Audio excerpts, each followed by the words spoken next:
And the Harbaugh, Sharon Moore era is officially at an end with this Citrus Bowl game and the final score, Texas 41, Michigan 27. TJ, I was just on a 4-hour members-only watch party where we watched every play of this game, and it was something. Michigan fought. There's some positive here for the Whittingham era to begin, but good to see you, TJ, as always. Well, I'll say this. It was good to see some fight in the team. There was some positives, clearly, some things that were interesting. Interesting to see the offense be a little different today. Now, granted, you don't have your bell cows behind you, so you might take a different philosophical approach. But, you know, like many of us saw the second half especially, and there was portions in the first half, there is more to be desired. I mean, there is just there's a lot that needs to be worked on. I'm glad Whittingham's getting to observe it all and listen, at the end of the day, changes will be made, boys. I mean, the team, I can assure you, will play better next year. It's just identifying which areas and what players they want to develop and improve on. So, lots to talk about, John. But at the end of the day, but let me say this, though. Happy New Year's, all right? We're almost here. 2026 is almost upon us. Let's enjoy our last few hours together. We got a big year ahead of us. Yeah, it's almost New Year, and Kyle Whittingham reportedly has almost finished his staff at this point. Oh, that's funny. I thought Jay Hill was going to be retained by BYU. A lot of that going on, right? But he's apparently almost done his staff, and he was taking notes, and he had his sheet out, and he was and what I love I know that Texas beat Michigan, but what I love about being positive before we dive into everything else, but like what I love is that Michigan showed the good, bad, and the ugly to Kyle Whittingham. Kyle Whittingham now has a live example of, okay, clearly Michigan's offense can put it together at times. Clearly the defense can at times tackle and at times do things well. Special teams already looks better under Kerry Coombs. I think it's night and day from JB Brown, and that was 3 weeks ago. He's staying. He'll be there. He's not. He'll be on the staff. I would put money on that right now. 100%. So, yeah. So I just think that's the hope. The most hopeful part of all of this is like Kyle Whittingham was there. It's now about to be the Kyle Whittingham era, right? This was the last day of this coaching staff. And I think everybody can breathe easy because this is as bad as it's going to get, right? Like Kyle Whittingham's coming in to instill discipline, to instill toughness. Most likely he'll bring Doug Alisaya in from Utah, a strength and conditioning coach. We're likely getting a top 6 like an OC that had a top 6 offense last year. A DC and Jay Hill, one of the best at BYU, in my opinion, a top 20, 25 D coordinator at least. And so, yes, we saw more today of what we saw before. But what I loved, starting kind of with the offense, is that they weren't afraid to take shots today. No, well, I love that too. I thought, and I know what else I loved. I love the quarterback designed runs. Mm-hmm. I loved seeing the offense. I love the physicality we saw from the offense. The boys were playing very physical. I think I don't know. I just think I thought it was I thought it was interesting to watch, man. Interesting to watch Sharon Moore. I mean, earlier in the game though, a lot of people were saying, before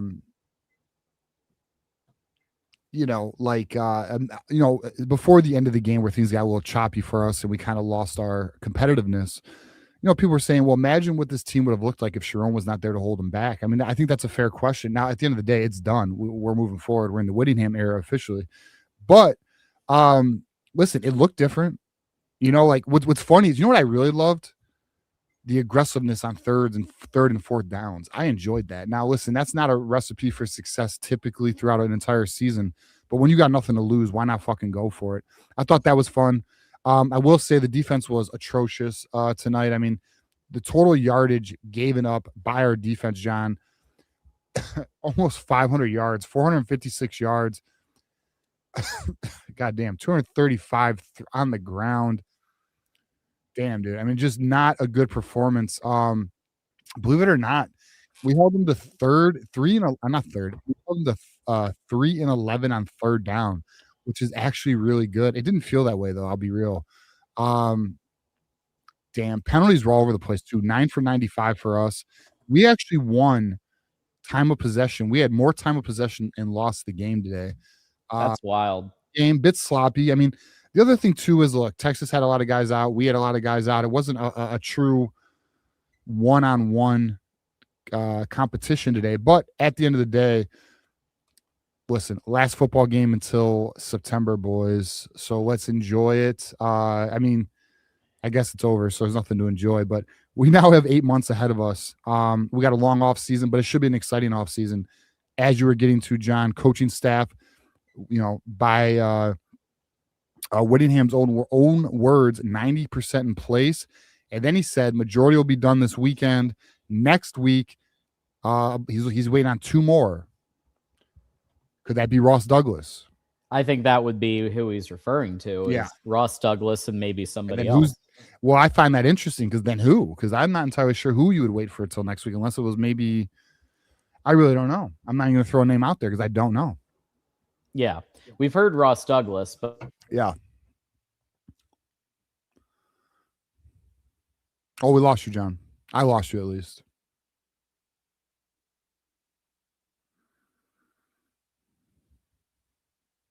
Nope. Testing. All right. Good. We good. Anyway, so I think the bottom line here is that Texas came to play even though they were down like 4 running backs. They were down multiple offense people. They came to play. Michigan was just it was a tale of what we saw all year, right? The undisciplined nature, especially of the defense in this game. Not putting a spy on Arch, like continuing to let Arch just run, especially that touchdown run towards the end. That was dog crap. That was so bad. That was. Agree, man. I mean, look, the defense, honestly, you know what's funny? Actually, let's hit on this because I know a lot of people, I know this is a big topic. A lot of people want to blame Bryce Underwood tonight. And I know Adam Lamparello is very loud tonight on his opinion on Bryce Underwood. Friend of the program, Adam Lamparello. But can we be honest? Was it Bryce's best game ever? No. And is there room for improvement? Absolutely. And we could talk about what we think he needs to work on. But end of the day, the defense was atrocious. I mean, just flat out. I mean, the defense just did not play very well. Terrible last game for Bryce. Or not Bryce, I'm sorry, Wink Martindale. And yeah, it is what it is. That's why we lost the game today. I mean, outside of Zavada, again, being inconsistent, the defense not being good enough. And don't get me wrong, I'm not saying Bryce gets a pass here because he doesn't. But he wasn't your cause for your game. I mean, he was trying to play hero ball at the end. But at the end of the day, like, listen, Bryce has a lot to work on. We can get into that. I don't know if you want to hit on something else before we get into Bryce, but No, let's do it. All right. I mean, look, here's some reality on Bryce. A lot of talent. Kid's got talent, and you could see it. I mean, listen, there was a lot of glimpses today where you could see it. But I'm gonna tell y'all, Sharon Moore did that kid a disservice this year. And thankfully, his family trusted us enough to develop him and all that shit. But I'll tell you right now, year one, we didn't do our job. We didn't, because the kid has his pocket awareness is very poor. There was the play in the third quarter. I think it was the third quarter where he's rolling out right, and one of his receivers gets in the flats, and then he makes the end zone throw. And it was, I think, to Marlon Klein. Maybe it wasn't Marlon Klein, but it was right in the receiver's hands. The defender was on him. If the receiver could have caught the ball, it would have been a touchdown. But if he would have just threw it to his receiver in the flats, it would have been a first down. We'd have more. Instead, it was I believe it was a third down play, and we kicked a field goal instead. But it's like he just needs to make better decisions. He needs to trust his pocket. He needs to get pocket awareness. He needs to be able to develop the touch and the layering on the second and third level throws. I mean, these are things he must work on this offseason. And then the next thing I would say is his focus has got to be there. Sometimes, and I know there's others who do feel similarly, like we feel that we feel like he sometimes, when he was in the Michigan State game taking pictures and shit, and it's like, brother, you got to play better. That wasn't a good game. He didn't play a good game in the Michigan State game. He's on the sidelines taking pictures with the fans, and it's like, bro, you need to lock in. You need to lock in, my guy. So we need a very focused off season. Listen, Whittingham's a no-nonsense guy. I'm just going to tell you all right now. He's not going to put up with any. Now, don't get me wrong. It's not that Bryce has like an attitude issue, because he doesn't. And by all accounts, Bryce works very hard. And he is focused by all accounts. I'm not in practice. I don't see it. But by all accounts, he's very focused. So that's the off-season to-do list. And guess what? You know who watched today's game? Kyle Whittingham. Mm-hmm. He saw it. They know what they need to do. Listen, like we talked about on Tuesday's show, Whittingham is here to win a national title. He's not here to fucking waste 5 years. He's got 5 years to win one, or he'll never have a shot at it again. Yeah, it's the urgency is Kyle Whittingham feels the urgency, and the fact that he's already got most of his staff ready to roll. Yeah, it goes well, and to touch on that, like even to go a little deeper there, if anyone's been following the coaching search, it's been, relatively speaking, most people have the names. Like majority of people, no matter where you look or whatever, the names are pretty consistent.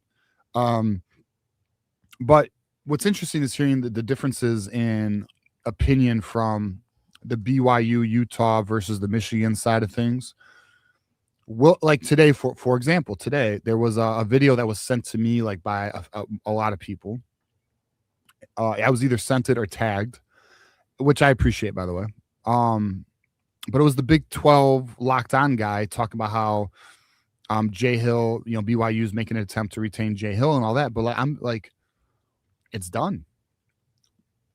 It's done. But, that's what I mean. So it's interesting to observe the two different viewpoints. Like, I guess they still have hope on their end. I mean, I'm sure people did. John, did you see the last ditch, I don't even know, attempt by the billionaire? His name is, I have it here too, Jason McGowan. He's the owner of Crumble Cookie. Did you see this? I did not. It was 1 hour ago. I'll show you. They were trying to send some money over to Jay Hill. So this is Jason McGowan. He is the co-founder and CEO of Crumble Cookie and Cougar Nation. He goes, Jay Hill, Cougar Nation. What would Jay staying mean to you? Like this, like sorry ass attempt. Jay, you poured your heart into the Cougar Nation, blah, blah, blah. It doesn't matter. It's not going to happen. But the point being is, I already told him too damn bad. But the point being is, it's just interesting to observe the different perspectives on it. But, so I guess Locked On Cougars is saying Jay Hill might say, well, I will tell you all this. Now, I will say I've received 0 updates in like a long time. Actually, this morning. But We're good. I think On all accounts, we're good. Getting pretty much everybody here. Jay Hill's looking for assistance on his staff right now, guys. You know, for Michigan. So like we'll see. I mean, listen, I can't say like, listen, anything can happen, but sure, I think we're good. So we'll just have to see on that. Yeah, no, I feel like a lot of the names you see here we're getting. The question really becomes: do they keep Esposito, for example, and have him co-run D-line with Powell? Do they who do they keep? Who do they get rid of on DBs? Like, there's still some things that I don't think we're 100. Like, are they able to snag Ross Douglas, or do they have to go with a different option? Like, those are some of the things I think that may still be in flux. But I believe that both coordinators are coming, based on kind of what we're hearing.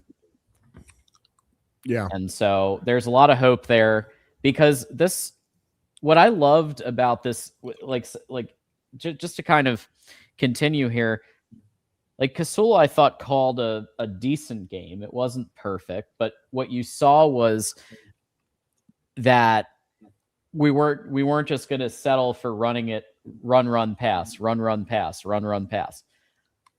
There were some second downs where we went for a potential pass play, and maybe it hit, maybe it didn't, but like that's what you need to do on second down. Is sometimes you need to treat it as a waste down and try for a pass play. You can't always run because they know it's coming. Well, I'll say this.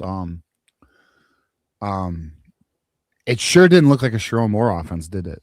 No. I know. Wasn't that nice though? It was nice. Look at the points we put up. Now imagine if our defense was solid. Yeah, actually more passing than rushing. 199 passing, 174 rushing. Yeah, and then if we look at the attempts, though, there was still 38 rushing attempts, so it's still favored in rushing. But yeah, to your point in terms of yard production, it was just interesting. I'm very excited for a new offense. Very excited for a new defense at this point. I'm over Wink. I'm sorry, Wink. By the way, we this is our last time we get to use this, John. Yes, there it is. It's been real, Wink. Go have fun on the island. Yeah, goodbye, Wink. See you later, bro. See you later, bro. That shit you told us about Sharon it turned out to be true, man. We appreciate it. Yeah, we were shocked in April. We were having our steak. He said, "Fuck Sharon." We didn't believe it. Yeah, but it. I agree. I think that the Wink Martindale era is over. There were individuals who I thought played really well on the defense, right? It wasn't entirely bad. There were I thought some good performances by like Cole Sullivan and TJ Metcalf. Zeke Berry had some good things going, but 0 sacks, not good enough, right? No sacks at all, and no interceptions. And there was just a lot that needs to be cleaned up. And I think if there was any doubt that Whittingham was going to go with his guy, Jay Hill, that I think that this kind of sewed it up. I don't think there's any doubt. I mean, Wink was never really discussed to be retained. I will say I thought it was intentional that the very first play of the game was a pass to Andrew Marsh. Now, unfortunately, they couldn't get him involved the rest of the game. I mean, he literally had 3 catches, 10 yards, Yeesh. 1 touchdown. I know, what a shit show, eh? You said Michigan didn't give up any sacks, John, or the defense didn't get any sacks. The defense didn't get any. Yeah, our defense. Right. But are you surprised with no Derek Moore? I mean, who do we have? We have a real defensive. I'm curious how they resolve this, whether it be in the portal or what their play is with this new defensive coach and Kyle Whittingham. Because just quite frankly, we don't have the talent. I mean, Nate Marshall's your wild card. Top 50 player, was a true freshman this year. It is a true pass rusher. That's your wild card. Maybe his sophomore year he takes that leap. That's feasible. But regarding the rest of this defensive line, a lot to be desired, John. Nothing that I think any of us could say we're confident in. Maybe Trey Pierce could really take another step, but it's all assumptions and guesses at this point. Yeah, the trench play overall just wasn't good enough. I mean, I thought the O-line held up mostly. Like Bryce, there were 3 sacks on Bryce all game. It could have been worse. We've seen the O-line look a lot worse than it did, and there was a lot of patchwork going on there, right? It was I'm trying to think of who all was in there. Frazier was in there. Norton was in there at right tackle. They had Jake Garnera playing center, at least for some of the game. Yeah. So given that, I thought the O-line did okay, given the fact that they were basically just playing whack-a-mole. And then on defense, no Derek Moore. That really did impact things. Yeah, let's give a shout out here to Micah Capana though. Yeah, how about that? Some good run. I mean, I honestly think they should have kept going to him. He was nothing but a positive yard gainer. Yeah, 23 carries for 20 yards.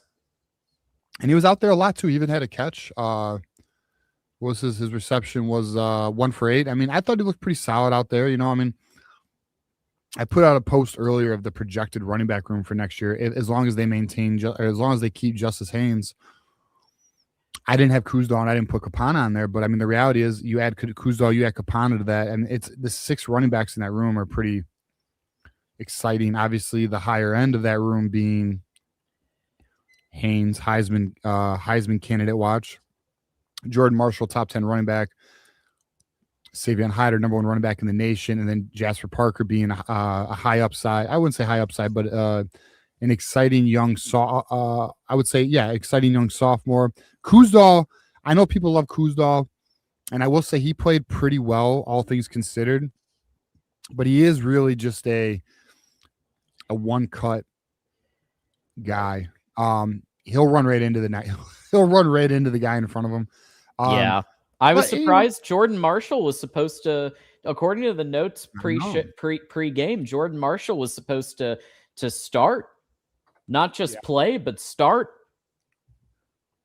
So I don't know what happened there where they made a last-second decision to put Kuzdal in, but Marshall was supposed to go today. Yeah. I was surprised to see it. I was really hoping to see Jordan Marshall. I mean, I think you do see I think we would all agree, a different offense with Jordan Marshall, but is what it is, man. Yeah. Yeah. So overall, am I encouraged? Yes. Oh, you went out, brother.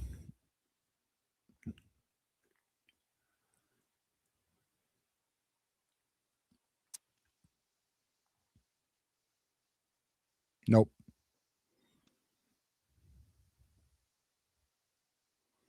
While he's doing that, let's do a song.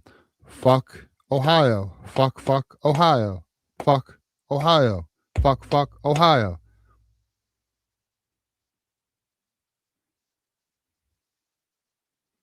It's a good song. I just wrote it this morning. Beer break. Hold on.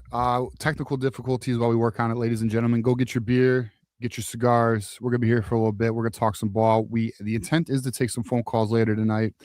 So be on the lookout for that. I'm going to pour one right now while John handles the technical difficulties on his end. Actually, Chad, how about this? While we're waiting, yeah, you like that? You like my song? I wrote that this morning. I put a lot of work into it.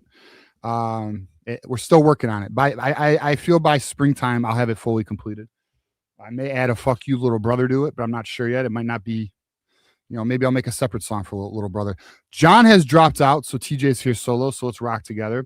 So chat, what we're gonna do is we're gonna talk some ball. So you guys tell me in the chat, what were you?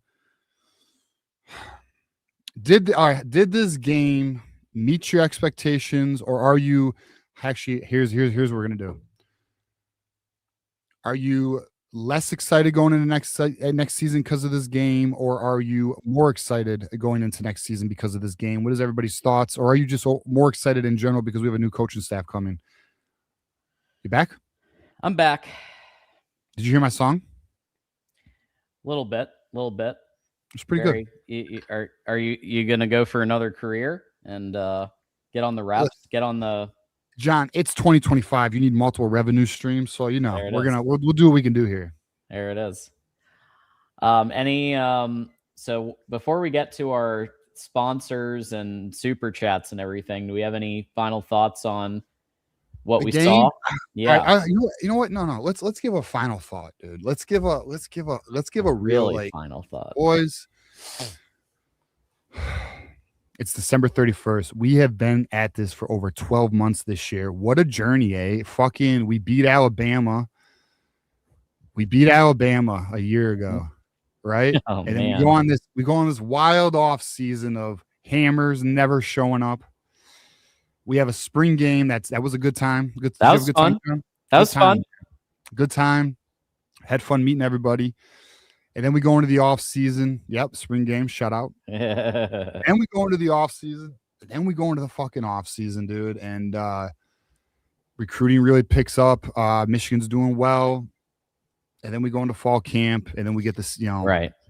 Leaks. No hammer comes up, by the way. So all those Buckeyes and everybody who said that was coming, they took their L's this year. That was nice. Then we play ball, John. And it took 4 weeks. No, I'm sorry. USC was week 5 because Nebraska was week 4. Mm-hmm. It took 5 weeks, and then we realized, oh, fuck. We might have a problem with this coaching staff. Yep. Oklahoma was disappointing. We called it out every time, and people said, "Hey, Sharon Moore, y'all are out on Sharon Moore already," and that's like all we wanted was for things to be as good as they could be. Yeah, but I wasn't even out. I think we did start to have a realization maybe Sharon Moore didn't know what he was doing. Clearly. Well, I'll say this. I had a stance that was some thought was aggressive, and I said Sharon Moore should be a head coach, but not at Michigan. Now, clearly, we have learned he should not be a head coach, even at a group of 5 school. But, it just he was in over his head, and we identified that early. People got upset with us, calling us haters, but whatever. That's not the point. We're not here to. This isn't receipt season. That's. I'm sure at some point in the offseason we'll do that. But and then we go through the OnlyFans / assistant gate in November, which was pretty wild. Then we take an L to Ohio State, which is never good. And here we are, John. A 17-day coaching search. We have a new coach. We have no staff in place. We have a portal that's going to be opening up in literally 3 days. And but even so, there's a lot of optimism on the horizon because donors appear to be aligned. The team did not quit today. That was actually a good sign. And the coaching staff, which, my guy said here, Biff won't return. Exactly. The coaching staff we all know and don't love will be gone. So now here we are, 2026, John.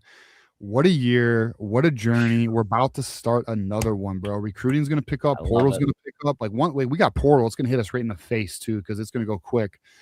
And then, because this weekend, like you said, John, so if this weekend, he wants the staff in place, the portal opens on Friday. We're going to play behind. But and for those who missed it, on Tuesday, we discussed Whittingham met in person with the Ellisons in Florida.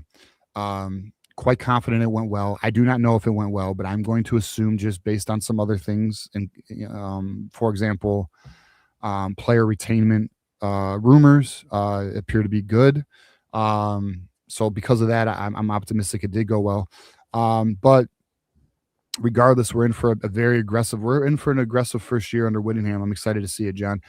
We'll say though, is there anything this offseason?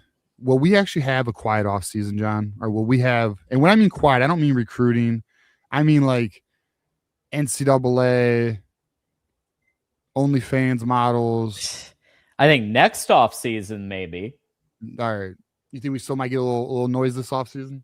Well, I think what I'm saying is like when Whittingham is coaching and we have next season, and then we have, I don't think there's going to be anything happening in 26 is what I mean. Like the Kyle Whittingham season 1, I feel, and again, knock on wood, Everybody knock on wood.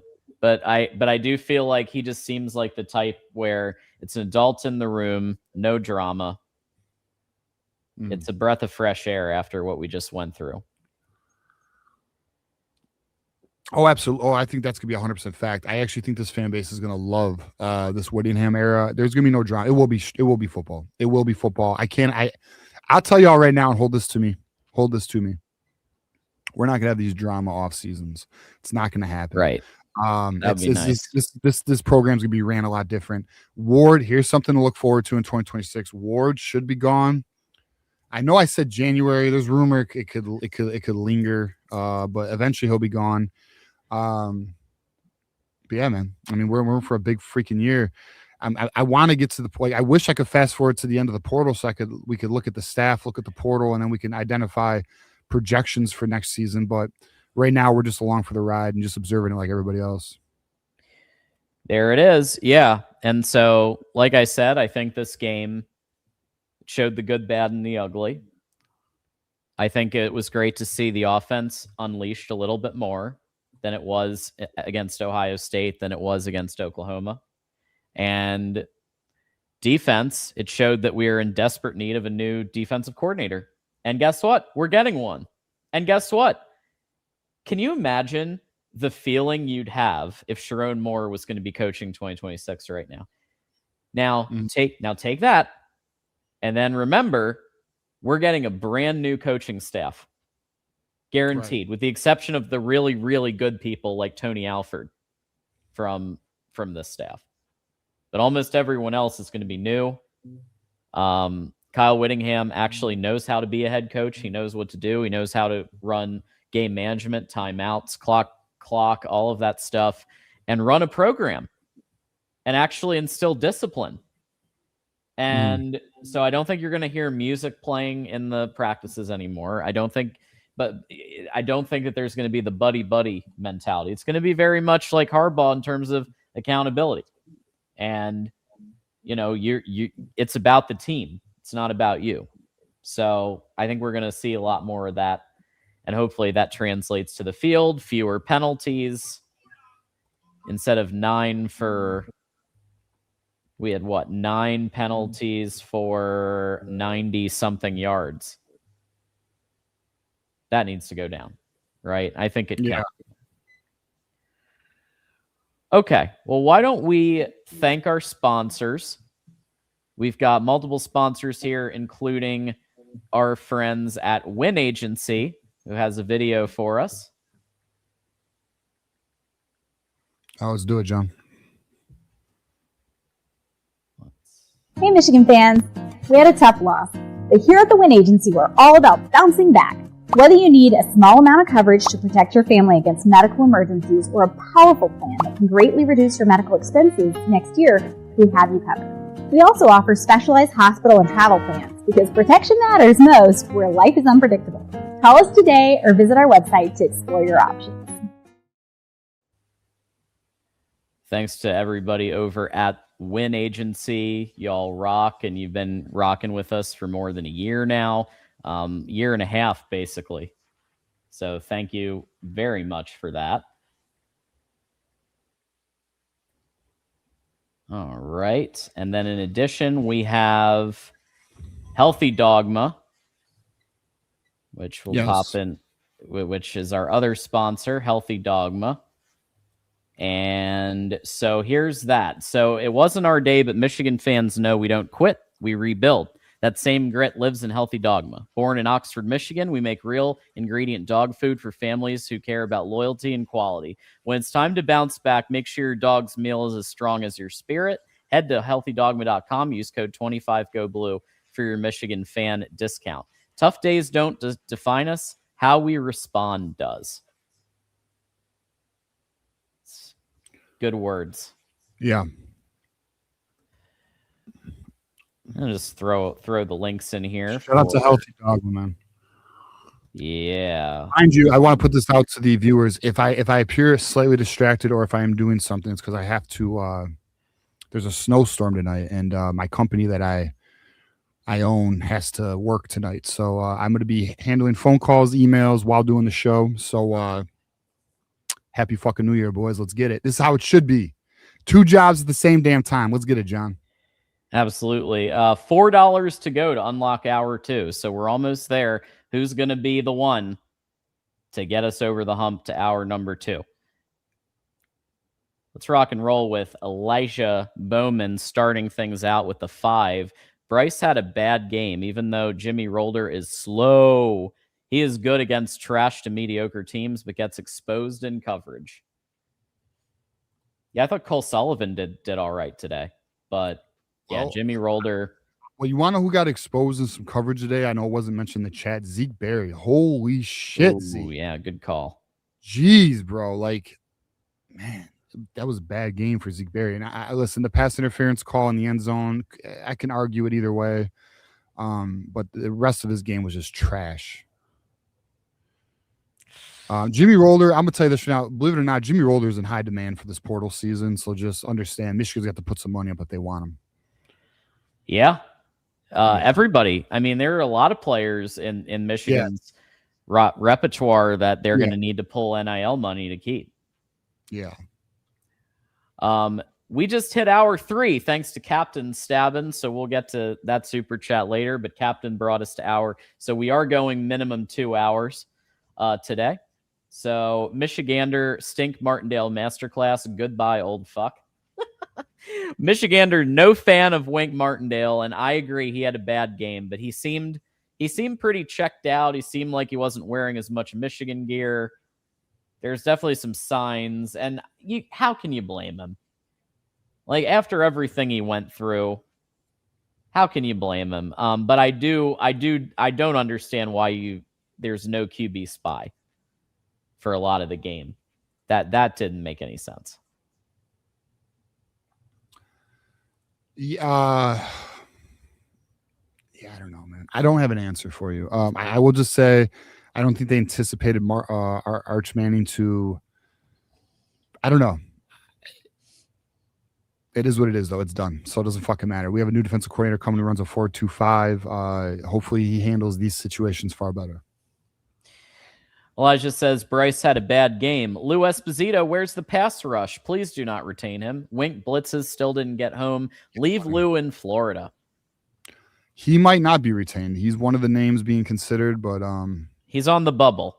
He's on the bubble. And I will say, I thought the pass rush at times in the first half looked better than it's looked even during the season, even without Derek Moore.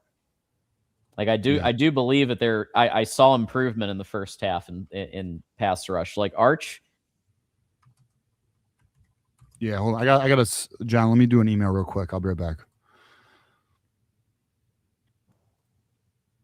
Sounds good. Okay. Next up, Vaughn. I didn't expect Arch to be faster than Bryce. Yeah, that was pretty shocking, huh? Michigander says Bryce clearly needs a dedicated QB coach. He made that second string backup defense look good. Everything is being thrown off his back foot. Can't read defenses. Yeah, he will get from what I understand, he is going to get a dedicated QB coach. The name that's being discussed is Coy Detmer Jr. is the name that is being talked about. Jason Beck will also work with him. So I think that's all very positive. Thank you, Michigander. Wolverine, not so casual. We were winning through 3.5 quarters and the wheels fell off. Bryce had a terrible game. It is what it is. A lot of hope for next year. Yeah, so we were winning at various points in this game. We were ahead we were at 27-24, and then Texas just poured on the gas. And part of that was our fault. Part of that was a lack of QB spy. Part of that was Bryce being off and throwing picks. But here's what I saw. I saw a team that, if better coached, could have won this game. I saw a team that Kyle Whittingham will be able to turn into a playoff team within 2 years. And I think we have a very tough schedule next year. I don't know if I'm going to predict 10 wins next year, but I got to say, it's possible. I don't think it was even possible this year because we like the 3 tough opponents, we looked terrible against all 3. So next year, with some of this remaining talent plus talent that Whittingham brings in, I think there is a lot of hope. 89 Dr. Funk says, man, Michigan got punched in the mouth. I know Whit was like, man, this ain't happening again. Yeah, Whit knows what he needs to fix. He had the clipboard out. He was looking. Bryson Wink making me drink hard liquor. Well, I don't blame you for that at all. Elijah with the 20. Michigan, please pay the following players to enter the transfer portal. Against sorry teams, these players play good. Against good teams, they look bad. Rolder, Klein, Hansen, Brandt, Hillman, Sullivan, Trey Pierce, Jair. I would keep Cole Sullivan. I think there's still hope for Cole Sullivan. Some of these others, I'm with you. And look, Jay Hill's going to come in and he's going to evaluate who's good, who's bad. He's going to make, like, here's what gives me so much, like, this is what makes me exhale. This was it for the previous era. This was it. It's done now. We will never again have to see the type of shit that we saw today. So that gives me so much hope, right? We'll have coaching that actually knows how to evaluate personnel and knows how to put the right people as starters instead of Samaj Morgan for 10 games. That's what gives me hope. 89 Dr. Funk, the special teams was the best I've seen this year and maybe even last year. Michigan needs receivers in the worst way. I agree. Special teams today was very good. Zvada was 2 for 3 in field goals. Punting, again, left something to be desired. But I will say kick return looked good. Andrew Marsh on kick return. Wowie. 143 yards. Four returns for 143 yards. That's what I'm talking about. So special teams definitely better. Sunny days. We need a dedicated QB coach to reverse the sunshine and rainbows that were propped up Bryce's ass from coaches and media. They put him on third base, didn't keep him on time or schedule the entire year. So, yeah, so Coy is going to be Coy Detmer Jr. is likely going to be the quarterback's coach. And it's going to be under Jason Beck, and I just feel a lot better about the competence of everything with them instead of who we currently have. Dr. Fakin says our defense didn't do anything in our losses. Yeah, today was really rough. The defense did do things. Let me be very clear. Like, there were people that had a decent day. For example, Cole Sullivan, TJ Metcalf, some good tackling there at times. Not everything was bad, right? There were some good tackles, good deflections. Those existed, but no sacks. Our defense didn't sack Arch Manning one time. There were no interceptions. There was a forced fumble, which was nice, but just really not great on the defense side, right? 41 unanswered. And this was the last game of the Wink Martindale era. Most likely. Michigander says, fuck Happy New Year's. Happy offseason, everyone. Happy New Year and happy offseason to Michigander. T. Mullis 25 says, some things Wink's defenses have done well, but the amount of QB runs up the middle, especially on third down in the past 2 years, make me want to puke. I'm with you there. Like the lack of spy on the quarterback was wild stuff. Wild stuff. Thank you, Quinn. We're going to get to that super chat, but the 100 burger just now. Quinn coming in hot. Elijah, tight ends and linebackers have me extremely worried. We did not have one good tight end this year. Klein gets 90 yards against New Mexico, and we have failed for it. Pay him to leave. Yeah, well, Klein got injured in this game. So there is that. Klein did get injured. Or he got banged up at least, and he was out of the game. So the stats, you have to keep that in mind when you look at his stat sheet. But you're right. Steve Casola is not going to be the tight ends coach next year. Let me be very clear. It's going to be Freddie Whittingham. Linebackers, we'll see. There's discussion Brian John Marie might come back, but I don't know. I actually think the best tight ends are probably the backup tight ends, which again shows bad coaching. I think that Zach Marshall and Deacon Tonelli are probably better than Marlon Klein and Hogan Hansen. And that shows a lack of ability to evaluate talent. Yo, Mob, we need a true QB competition in 26, but who can we get when most portal QBs want a guaranteed starting role? So this is going to be difficult when Bryce Underwood has been signed to the deal that he's been signed with. He's almost definitely starting because of the NIL deal, right? So I understand what you're saying, but I don't think that there's going to be that type of QB competition. Do I think that they're going to bring in QBs to push and just like create a little bit of a sense of that? Sure. But the reality is Bryce is starting next year. The only way that doesn't happen is if another school outbids us for him and then we go get Devin Dampier for a last year. Andrew Hayden says, Wink defenders, can you finally be convinced now? Yeah, where's the Wink defenders today? Where are they? Michigander says, will there be a dedicated QB coach or just JB? So we've talked about it a few times, but again, we're behind on super chats. But Coy Detmer Jr. is the rumored name for QB coach. And by the way, they had a QB coach this year.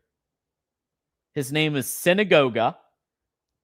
And he's the one that was kind of working side to side with Bryce, was a Synagoga. But Synagoga needs to Synagogo needs to get out of here. Get out of here. Johnny Olden and I came up with that one. Michigander, Bryce Underwood equals Anthony Richardson. Hello. Wolverine casual, not so casual with the 5 says, imagine the vibe if we were still trundling forward. This is what I said a couple times, PJ. Imagine if we still had Sharon next year at the helm after this loss. Also, Utah put up 550 yards of offense on Nebraska. Dude, if we had Sharon still here and the performance is anything even close to this, man, we'd be depressed as fuck. All right, can I be real? I thought I had. We could share it now. He's gone. I thought I had was, man, this offseason could get real tough. Like, and I just mean like for us, like as podcasters, as people who speak about the team, like it gets repetitive. Like there are points in the season, like in the off season specifically, where it gets real repetitive. I'll give you an example. July, everything has been touched. We are now ready for fall camp, dude. Like it gets like real redundant. And if it was Sharon Moore, it'd be like, see, that's the thing too. It's one thing to keep discussing the same topics in the off season, but when there's excitement or there's reason for optimism, right? But when you're like unsure or like you don't even have confidence in who the head man and your program, like a Sharon Moore, it's almost like a liability, bro. It's almost like a negative instead of like, you know, like this is really an escape for many of us. Like we love our football team.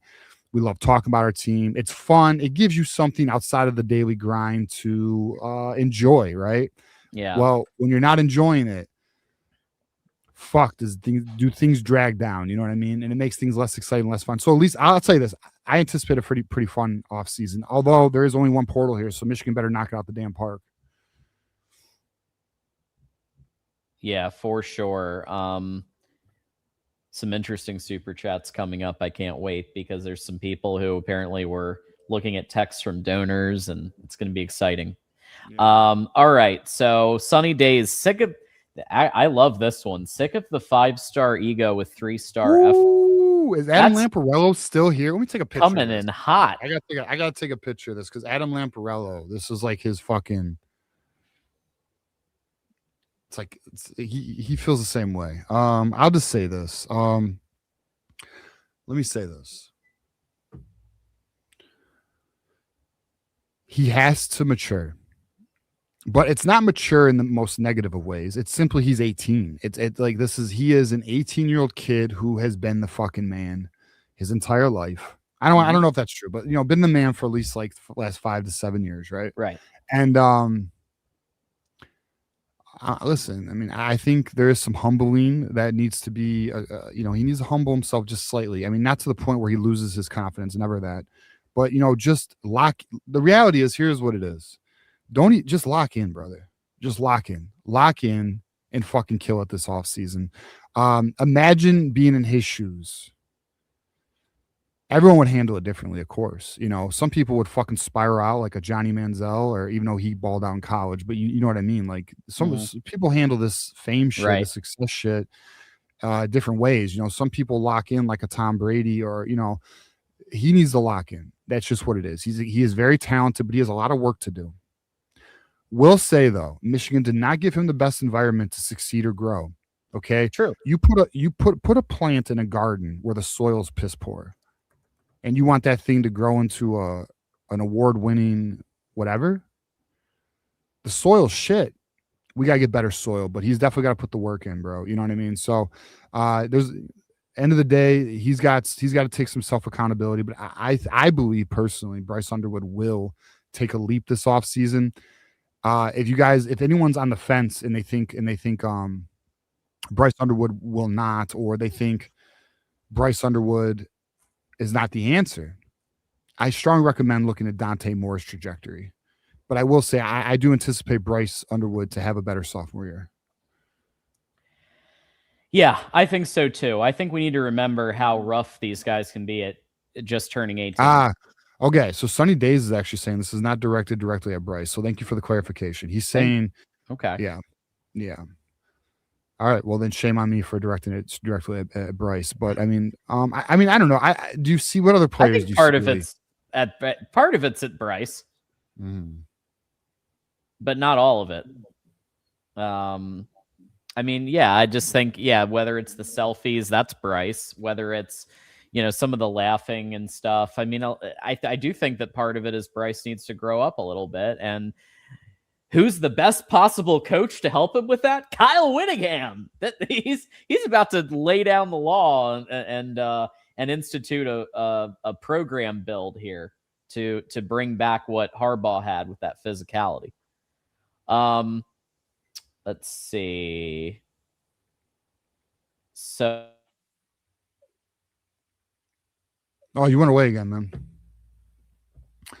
All right, so we got Captain Stab in here, $10 super chat. Let's go Hurricanes. I love that I saw out of the offense today. New D incoming, not worried there. We'll beat all of our rivals next year in 2026. Big Ten champs. Yeah. Listen, I liked seeing the offense a little. I did too. And look, the offensive line was fucking aggressive tonight. Third quarter was real fun. I think we all enjoyed seeing the bully ball going on for a little bit, but then we lost our way. We lost our composure. We lost our focus. And this is why, by the way, for anyone who was a Biff Poggi supporter, which, by the way, still blows my mind how strong some of the Michigan media was pushing for that shit. But wild stuff. Now you have dude, even well-respected people in the media were like, "Oh, Biff Poggi be a great hire." What the fuck? So many people respect you. What are you doing, bro? Yeah, Stop it's like bizarro land right now. Like, wait, you think Biff and having an interim year with Biff is a good idea? You know what it really is, man? What's that? It's just human psychology. As options dwindle, you start convincing yourself of these lesser options, bro. Like, but at the end of the day, like, it was not the right choice. Wolverine Not So Casual says, funny moment from Witt during the interview. How does it feel to be watching your team before you can coach them? And he says, frustrating, I guess. Yeah, I bet it was. Yeah, but good. I think it's good. You can, there's a lot that can be, all right. So this is a great question. Someone asked if this is not related, but someone said, did TJ take the $1,000 bet of Bryce being back next year? If Adam Lamparello is in the chat, I am 100% down to take that bet again. But, Adam Lamparello, if you're here and you want to make that bet, let me know. Yeah. Courtney says, thank you, sweet tiny baby Jesus, for Jay Hill. Yeah, well, I'm guessing that's sarcasm. I don't know. I mean, he played better than Jair. Zeke Berry, bro. Zeke That's Berry true. that's probably what it really is, because Zeke Berry played so damn bad. At least Jair Hill didn't look nearly as bad. Yeah, I mean, that's another thing too. The secondary is like a shit show. It was just not the defense in general was just not impressive. I mean, there was moments, there was actually some flashes of players stepping up and making plays, but end of the day, more to be desired. I mean, Cole Sullivan led the team in tackles. I mean, although I thought Jordan Young played well. I thought Jordan Young was interesting. Yeah. TJ Metcalf had some good moves. Had some moments. Sullivan had some moments, but they all, you know. Mangum had that great stop on third down in Texas territory. I mean, it's end of the day though, not good enough. Michigander, and I saw that Witt was chomping at the bit to coach these boys. I saw him like ready to go. He had the clipboard. You could see him there. He was like, he knows tomorrow. He knows what he needs to do. Like today is Biff Poggi's last day with the football program. Tomorrow it's the Kyle Whittingham show. And they'll say Happy New Year and, you know, have a little New Year, I'm sure. But then let's go. Because transfer portal opens on the 2nd. Yeah. Let's see. Chomping at the bit. Okay, Sunny Day, tell us that Gennaro Guilford is a lock, please. No, I don't know. I don't have that as a lock. I don't. Nope, I don't have that as a lock. I will say though, Jay Hill's a lock. So fuck those rumors. That's done. Love hearing that. Okay, Captain says, let's give a shout out to Kerry Coombs. Go Blue, go Wings. I will say that's the biggest bright spot of today's game. Special teams was night and day in 3 weeks from what JB Brown had it at in the Ohio State game. That's impressive. It's hard to do that in literally under a month. He outperformed. So kick returns outperformed today. So I think I read today that the return yards outperformed the entire season in one game. I believe I read that today. It could be wrong. Maybe that's wrong, but I want it to be right. It sounds right because Andrew Marsh alone had 143 yards for 4 returns. That sounds like it would be the leader by far of the year. Let our viewers know if you don't know. Do not leave us. Wings are up 2-0. Nice. I was actually just going to say, don't leave us because I'm not watching the Wings right now. But the losers below us, they're playing right now. So we are hate watching while doing the post game right now. So we're Miami fans today. So fuck Ohio. Let's see how this goes. Fuck Ohio. 0-0. Those losers. Oh shit, Quinn. Thank you, man. Fucking Quinn with the hundo. Whoop whoop. Quinn. Thank you, Quinn. Tough loss, but move on to next year. Keep building and developing. Go Blue. I am 4 hours away from my entire focus being on next year. Yep. It's time for the new era to begin. I'm so ready for it. Hell yeah. I'm so ready for this to be over and to have a real, like, actual competent coaching staff, competent offensive coordinator, like competent defensive coordinator, competent head coach who knows what he's doing. Oh my God. It is going to be so refreshing to see sound, quality, good, mistake-free football. It's coming. It's coming. Now, it might not be week 1.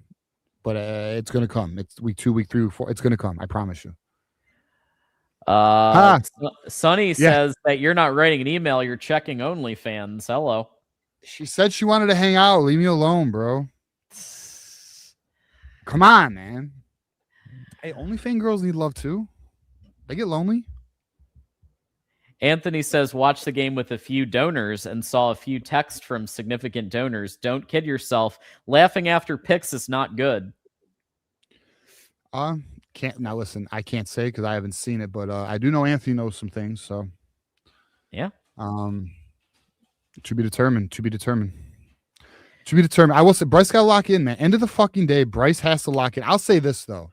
You know what though? What's that? Bryce needs a Kyle Whittingham right now. Kyle Whittingham don't got time for this shit. Kyle Whittingham, listen, we got goals. We got work to do. Sharon Moore, hey, let's hang out, bro. Yeah. Hey, check this girl out. What do you think? 1 to 10. What do you think, bro? Look out. Yeah. Hey, you can't be in the practice facility that late because I got stuff to do. Yeah, hey, we got shit to do tonight. Paige is the- trying to fucking hang out, bro. Yeah, Paige is here. You got to go. Dadoy says, I'm not shocked. I'm just glad this season is over. I want to leave everything 2025 in the past. I'm looking forward to the Whittingham era now. Same here. Too. This this really was like a sign. Like, honestly, I'm sorry, John. Go ahead. Finish. I'm sorry. Well, it was just a sign that, like, okay, we saw the same things we've been pointing out all year, but there was some improvement on special teams. There was a little bit more of an open offense, and now we need competent coaching to drive it home. We need competent coaching who's going to be able to pick the right starters instead of have Samaj Morgan out there for 10 games. Do you think Kyle Whittingham and Jason Beck would have had Samaj Morgan as a starting wide receiver at all, let alone for 10 games? No. That's my point. Yeah. No, I mean personnel management. Yeah. So Biff did say that today is his last day at the Michigan football program. So, well, I'll be honest. I like Biff, but after his media tour, I'm not in love with it anymore. I mean, hey, thank you. Though. Yeah, thank you, Biff, for keeping things rolling for the bowl game. Yeah. I will say that. Witt is officially head coach when game clock hits 0. Yeah, and I'm sure it was hard for Witt. Hey, even witty, boys. Witty. Hey, witty. Let's go. How dare Bryce not force the ball to some of the most unathletic tight ends in Michigan history? Norton and Frazier and Strayhorn got bodied today. This game reflects Sharon blind spots. Can we be honest too, though? Yeah. Listen, Bryce needed to play better. This is not an excuse, but how many fucking drops again, bro? I counted 4. It was a lot of drops. Jesus, catch the damn ball, please. How are you a wide receiver and can't catch? The hell is that, Sharon? I got wide receivers, but they can't catch. All right. Good job. Go Blue asking, is Marsh gone? As of right now, I would say I'm leaning no. Yeah, I think they're going to put a compelling case and compelling NIL offer together. I don't think he's leaving. I don't think he's leaving, but I'm not guaranteeing anything. Right. Yeah, he's going to get offers. He's already gotten offers. I believe Texas A&M's offering him, and there's one more. There's one more that's offering Oregon. Oregon. Yep. Sonny says lonely fans half the price, twice the size. Shit, it's free when they're real lonely, bro. That's the way. And last but not least, Elijah Klein dropped a touchdown. Can we acknowledge that we've been terrible at pass blocking? Maybe that's why our 18-year-old QB never looks comfortable. It's part of it. I mean, listen, I'll say this. His sack numbers, like taken sacks, were not awful. They're actually okay. I think he had, last I checked, I think it was like 19 on the year, 18. His pocket presence is terrible. Devin Gardner was 100% right. He said this around week 5. I think it was after the USC game, to be honest with you. He says his concern is Bryce Underwood will be regressing. We have seen it since then. Bryce Underwood, I know I need to watch the beginning of the year again, but I felt Bryce Underwood was playing better and more. Remember in the beginning of the year, we were talking about how his poise and his confidence. And yeah, like the New Mexico game and like early in the season. Gone. Now he feels rushed. He doesn't look comfortable. We really listen. I'm gonna tell y'all, we're gonna watch next season. We're gonna be like, holy shit, we wasted 2 years. Well, I'm curious to hear, because we are now all set up on super chats, and keep them coming, folks. Obviously, we are $1 away from hour 3. But I want to hear what Marmar has to say. So Marmar's calling in here, giving his take on the game. Hey, Marmar. A new air, baby. Hey, Marmar, we gotta get the TV though. We gotta get the TV so YouTube's. I did. I turned it down. Marmar. All right. Yeah, Biff gone. Yeah, get them up out of there, man. It's time to. Hey, I hope we get the Oregon wide receiver coach. I hope we get the linebacker coach from Iowa. Yeah, Michigan gonna be deadly next year with Kyle Whittingham at the. I don't think people understand how crazy touchdown Miami. They held Ohio. Hey, listen, they held Ohio State to 9 yards. Hey, they held Ohio State to 9 yards in the first quarter. What is going on? But anyway, you know what's going on? You want to know what's going on? That soft ass team hasn't been tested. They got tested by Indiana and got fucking smacked. Hey, hold on though. So let me cook with the Kyle Whittingham. Kyle Whittingham was the biggest steal out of the coaching carousel, and Michigan happened to land it, and it wasn't ironic, and nothing is a coincidence to me. 2 days after Sharon was fired, this man retires or walked away from Utah. And then when I found out that they weren't only just talking to DeBoer, they were setting it up with Kyle Whittingham behind the scenes the whole time. They were talking with Whittingham. They were talking to the a bunch whole of time. Yeah, they were high on them too. I found that out, bro. They liked the Kyle because before Sharon was let go. Before Sharon was let go, they were reaching out to coaches, bro. Yep. First one was DeBoer. That I heard. Yeah. And then a dude my dude at work, the guy that shelf district manager that works for Keurig, Dr. Pepper in the Dayton area.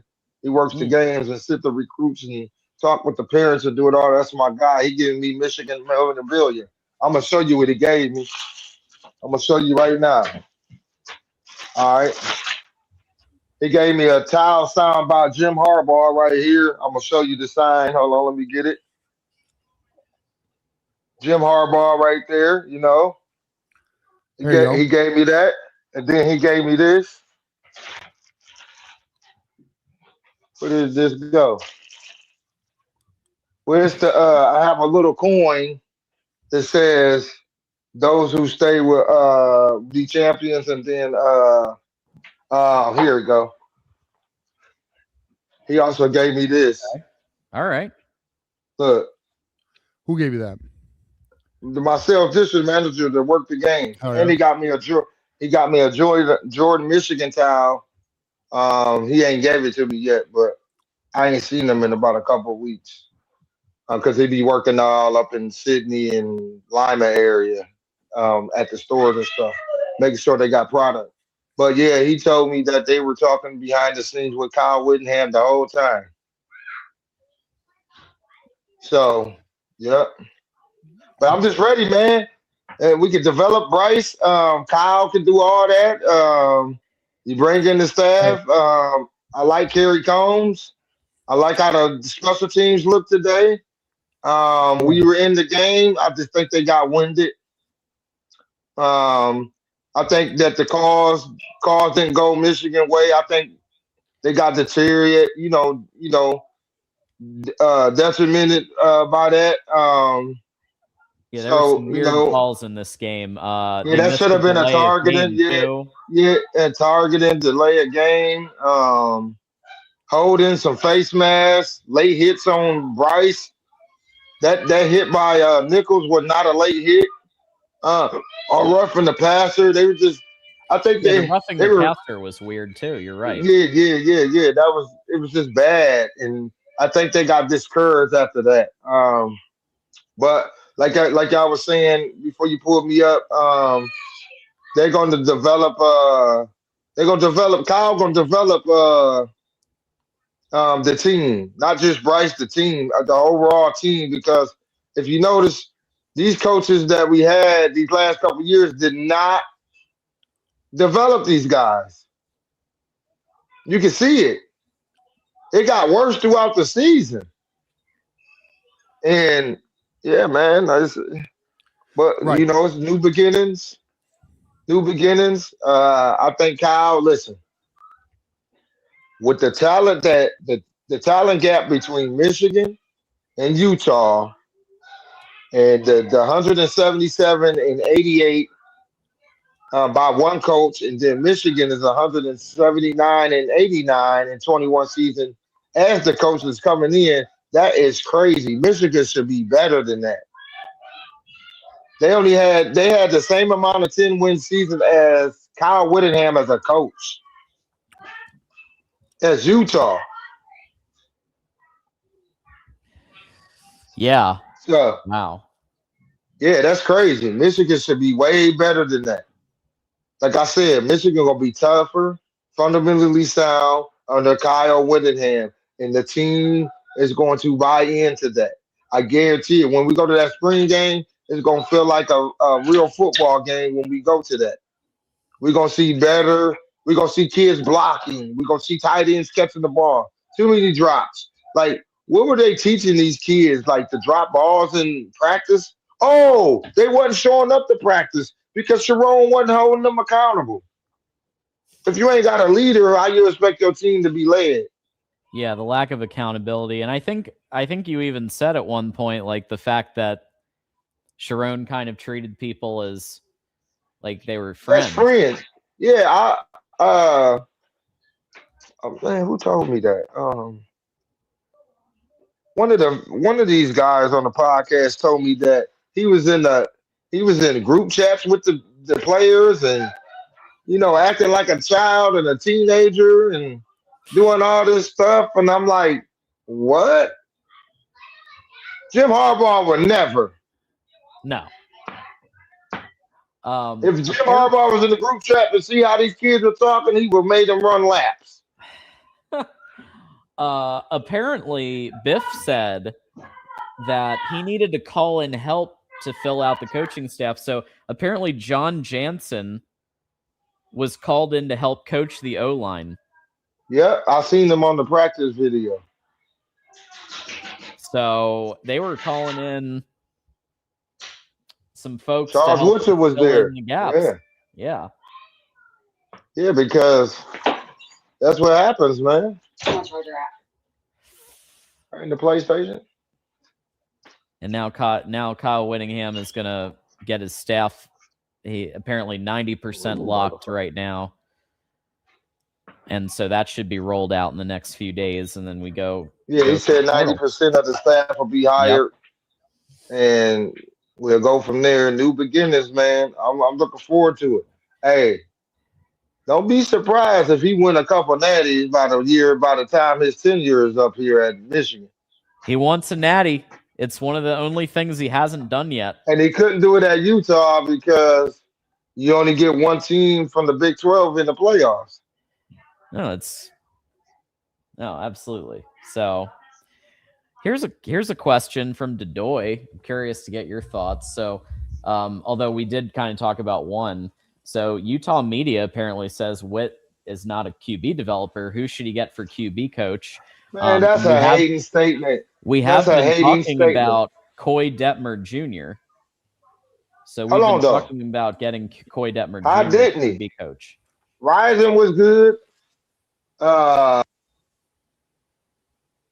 boy that Dampier or whatever they had this year. Yeah, Devin He Dampier. was a dog. He was. Yeah, he was a dog. Hey, breaking news, Ohio State's getting dog walked. Yeah. What's the score? 14-0. Bro, 14-0. please murder these fucking clowns so I could talk shit all off season and how soft these fucking boys are, bro. Please murder these fucking clowns. Bro, because we're going to Hey, 14-0. Oh, hey, Miami beating that ass. Hey. Big Ten soft. Big Ten soft. Ohio State soft. Oh, I Miami also cooler. got a hat. Hey, I also got a hat signed by a 1997 national champion. And I Oh, only shit. you only get these. Look, it's called the Football Alumni of Yep. Michigan. Yep, I got that hat. we met some of Yeah, those. and then I folks. got a sign. Yep. Yeah, we met. We had a meeting with them. Hey, I told you I'm boots on the ground, bro. Y'all I love it. better know it. Michigander says Fuck the it. same thing. Miami dominating OSU so far. Hey. I love seeing it. I love seeing it. Hey, because of TJ though and John, I'm famous because of y'all, bro. Hey. Shit, Mama. You You famous get because out of there, you, you pound the pavement. And You do it. Maze and Johnny and old man on the sticks. All y'all, man. I appreciate all y'all, man. Appreciate you, bro. You know, yeah, listen, bro. You know you got a home. You know what I mean? So all good. Hey, wait till spring game. All We right, all well, fucking- hey, listen. Well, I'm moving in. Yeah, you moving into John's place. You just got a new one. No, with you, Yeah. TJ. We can play Call of Duty. Dude, hey, you know what? Hey, there's a new game. There's a new game that everybody's playing. I'm trying to. What's the name? of it? It's I kinda gotta like tell y'all something. They coming out with Halo. Yeah, thank you, man. Halo on PlayStation 5. They're breaking it out next year. In 2026. As an Xbox loyalist, my whole fucking childhood, I'm very depressed about that news. To be honest with you, I don't want Why? that shit. All right, Because I'm handing things off to TJ here. TJ, you got it. Are you jumping? Yeah, it's that time. All right. All right. Where you gotta go, John? Got a thing with my fiance here, but I'll be All back. right, well, Happy New Year, Rocking and John. rolling. Happy New Year, but I'll be coming I see back. you. I see you in the new year. I'll see you at the See you in the spring new year. game. Stakes Love on you. All right, Yeah. go blue. All right. All right, Go blue. Marmar. Let's keep it rolling. I'm going to put the link in the chat. Y'all want to call in? Let's talk some fucking ball. Ohio State's losing. These are good times. 2026 is upon us. We got some good times. This is the Whittingham era. We have some good times. Marmar, how excited are you for the new era that is the Kyle Whittingham era? Hey, I'm so excited. I'm so excited. Oh, yeah, bro. Let's go, bro. I know. I just can't hide it. We're only 3.5 hours away from, and I think we are up to date. Let's make sure I'm up to date on all super chats. Go ahead and super chat it. Okay, so we do this one, yeah? No, we didn't. Elijah, thank you, Elijah. 10 hour super chat. Recruiting. Besides recruiting, which is majority NIL at this point. Why would we keep Lou or Newsom? And honesty, the secondary is questionable. It is. Our young cornerbacks are playing better than our veterans. That's right. You ain't never lied. Why would we keep Lou? Okay, so here's the thing on Lou Esposito. Lou Esposito's actually, I know this, and I'm gonna be real. I share the same opinion many of you share.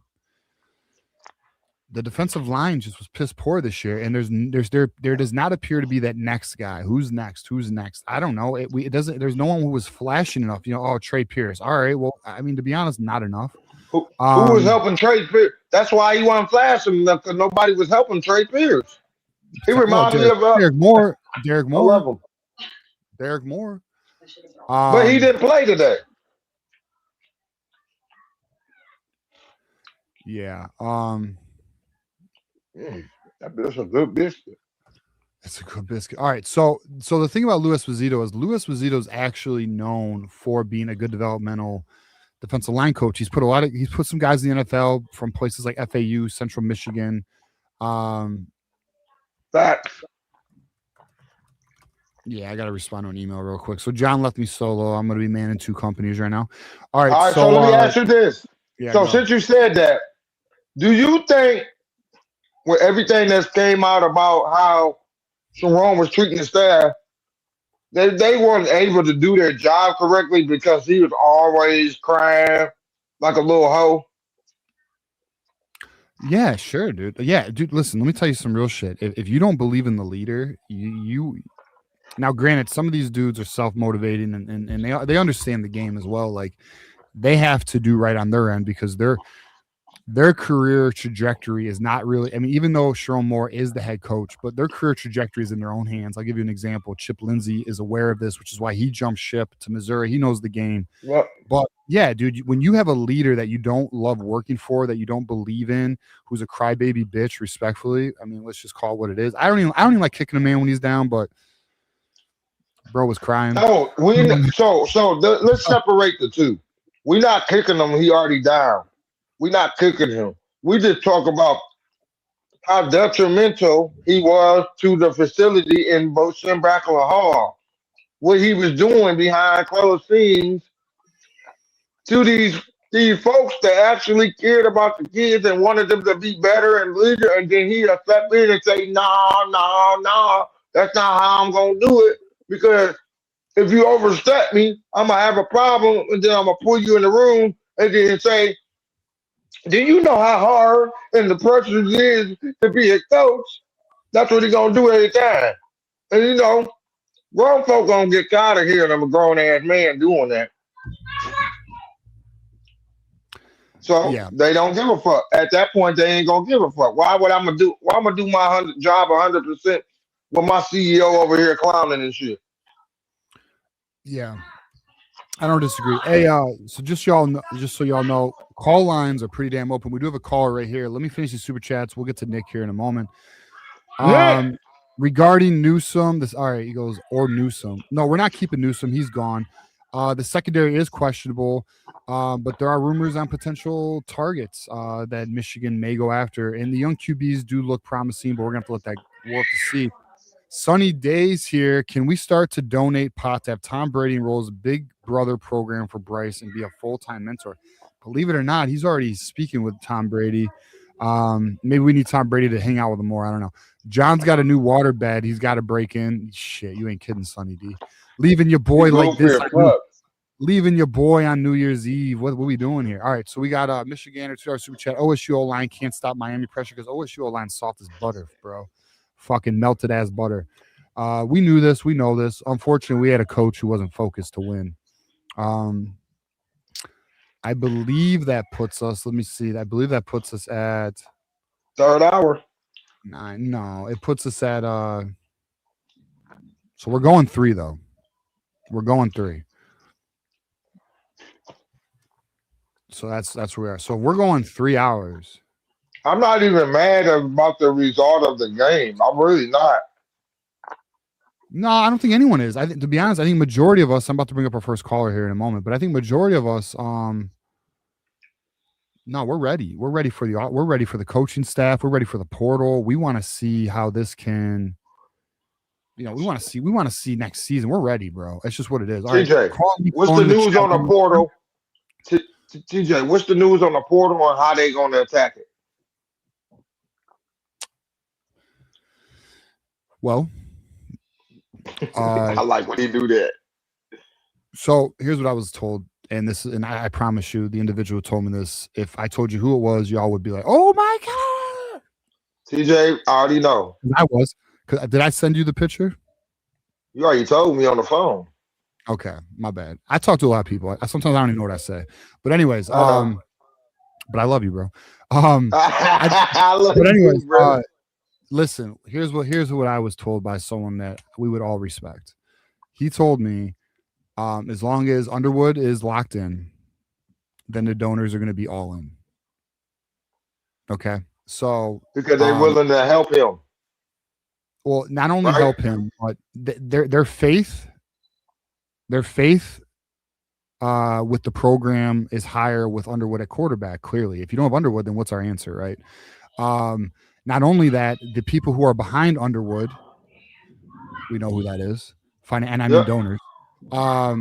Well, they want to invest in their investments. And listen, by all accounts, right now things are trending very well. Underwood will be here. There has not been any smoke recently of him transferring, and there's a very good reason for that. Okay, because I know personally that Bryce Underwood was reached out to by LSU, was reached out to by Oregon and Texas A&M.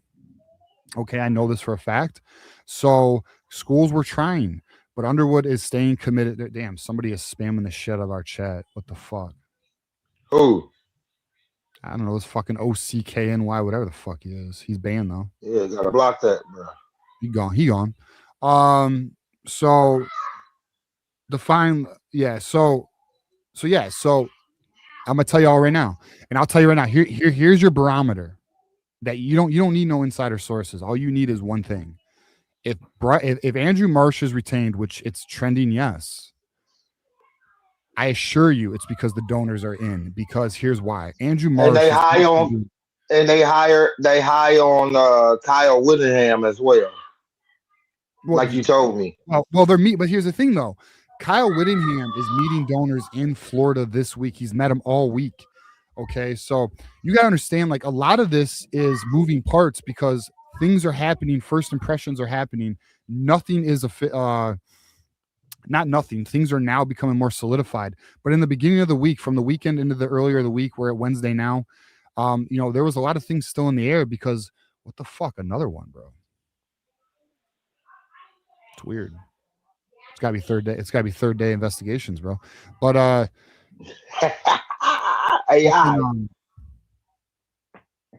yeah, it's weird.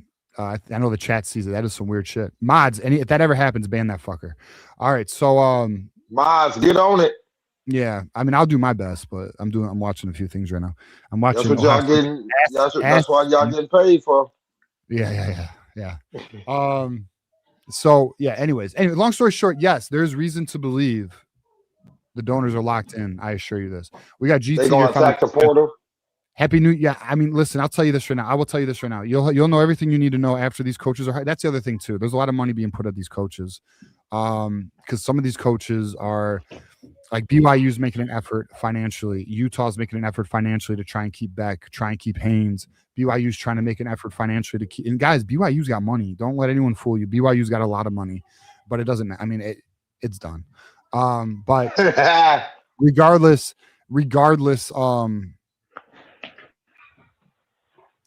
The portal will tell you a lot. Will tell you a lot exactly how much money. But I do anticipate Whittingham's going to have a good first year with a good roster. Let's bring Nick Young up here. Appreciate everyone contributing tonight. Nick Young, what up, man? How's it going? Can you hear me all right? Yeah, we can hear you, brother. What's up? Awesome. Yeah, first time calling in. I started following your show pretty recently. I had a couple long drives, and after watching a game, and I just found your guys' reaction podcast, and I freaking loved it. Give some pretty real takes, and I appreciate the insight you guys give, especially over this coaching search. I really dialed into your guys' really long streams, and they've been really, really helpful trying to organize all the stuff going on, all the rumors. And actually, I was really out on Dillingham for so long, and then by just watching your guys' streams and information about him, you got me on board with them.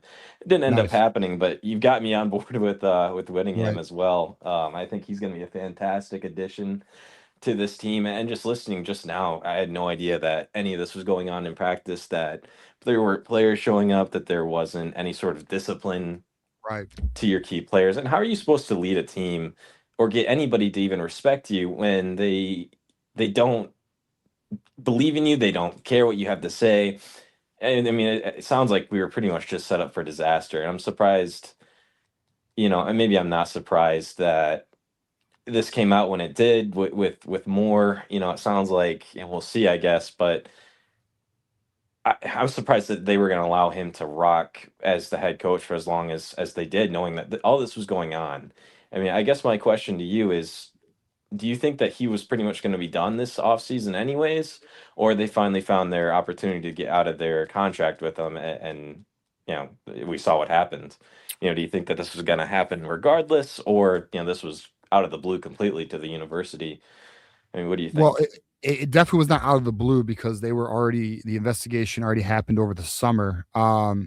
Listen, there was motivation by donors and others to get him out. Don't let anyone tell you otherwise. There was a concentrated effort in November. From my understanding, the father, I guess maybe I should be mindful here, but the father, I think this is public. I think what I'm about to share here is public. The father assisted Paige in coming forward to the university and exposing the reality of the situation, not to just be a friendship, to be more. And there is There were people who spoke to the father. We'll just say that, So that's how they got it, and they were ready to move on because they didn't want this in the program anymore. From my understanding, donors and players were getting very frustrated toward the end of the year. And so at the end of the day, it just came to a point where something had to be done. I will say this too, though. We are now, and many of us do know what I'm going to say. We are in an NIL era where donors are going to have a little more pull here. If they're not happy with the direction of a program, changes will be had. No, if you have the brand new head coach come in and meeting with, your top donors, that kind of tells you where, your board of regents obviously have a say. I'm not, of course they do, right? But you're backed by these donors, by these, Right. they've got hundreds of millions of dollars, and Larry Ellison, he's a billionaire.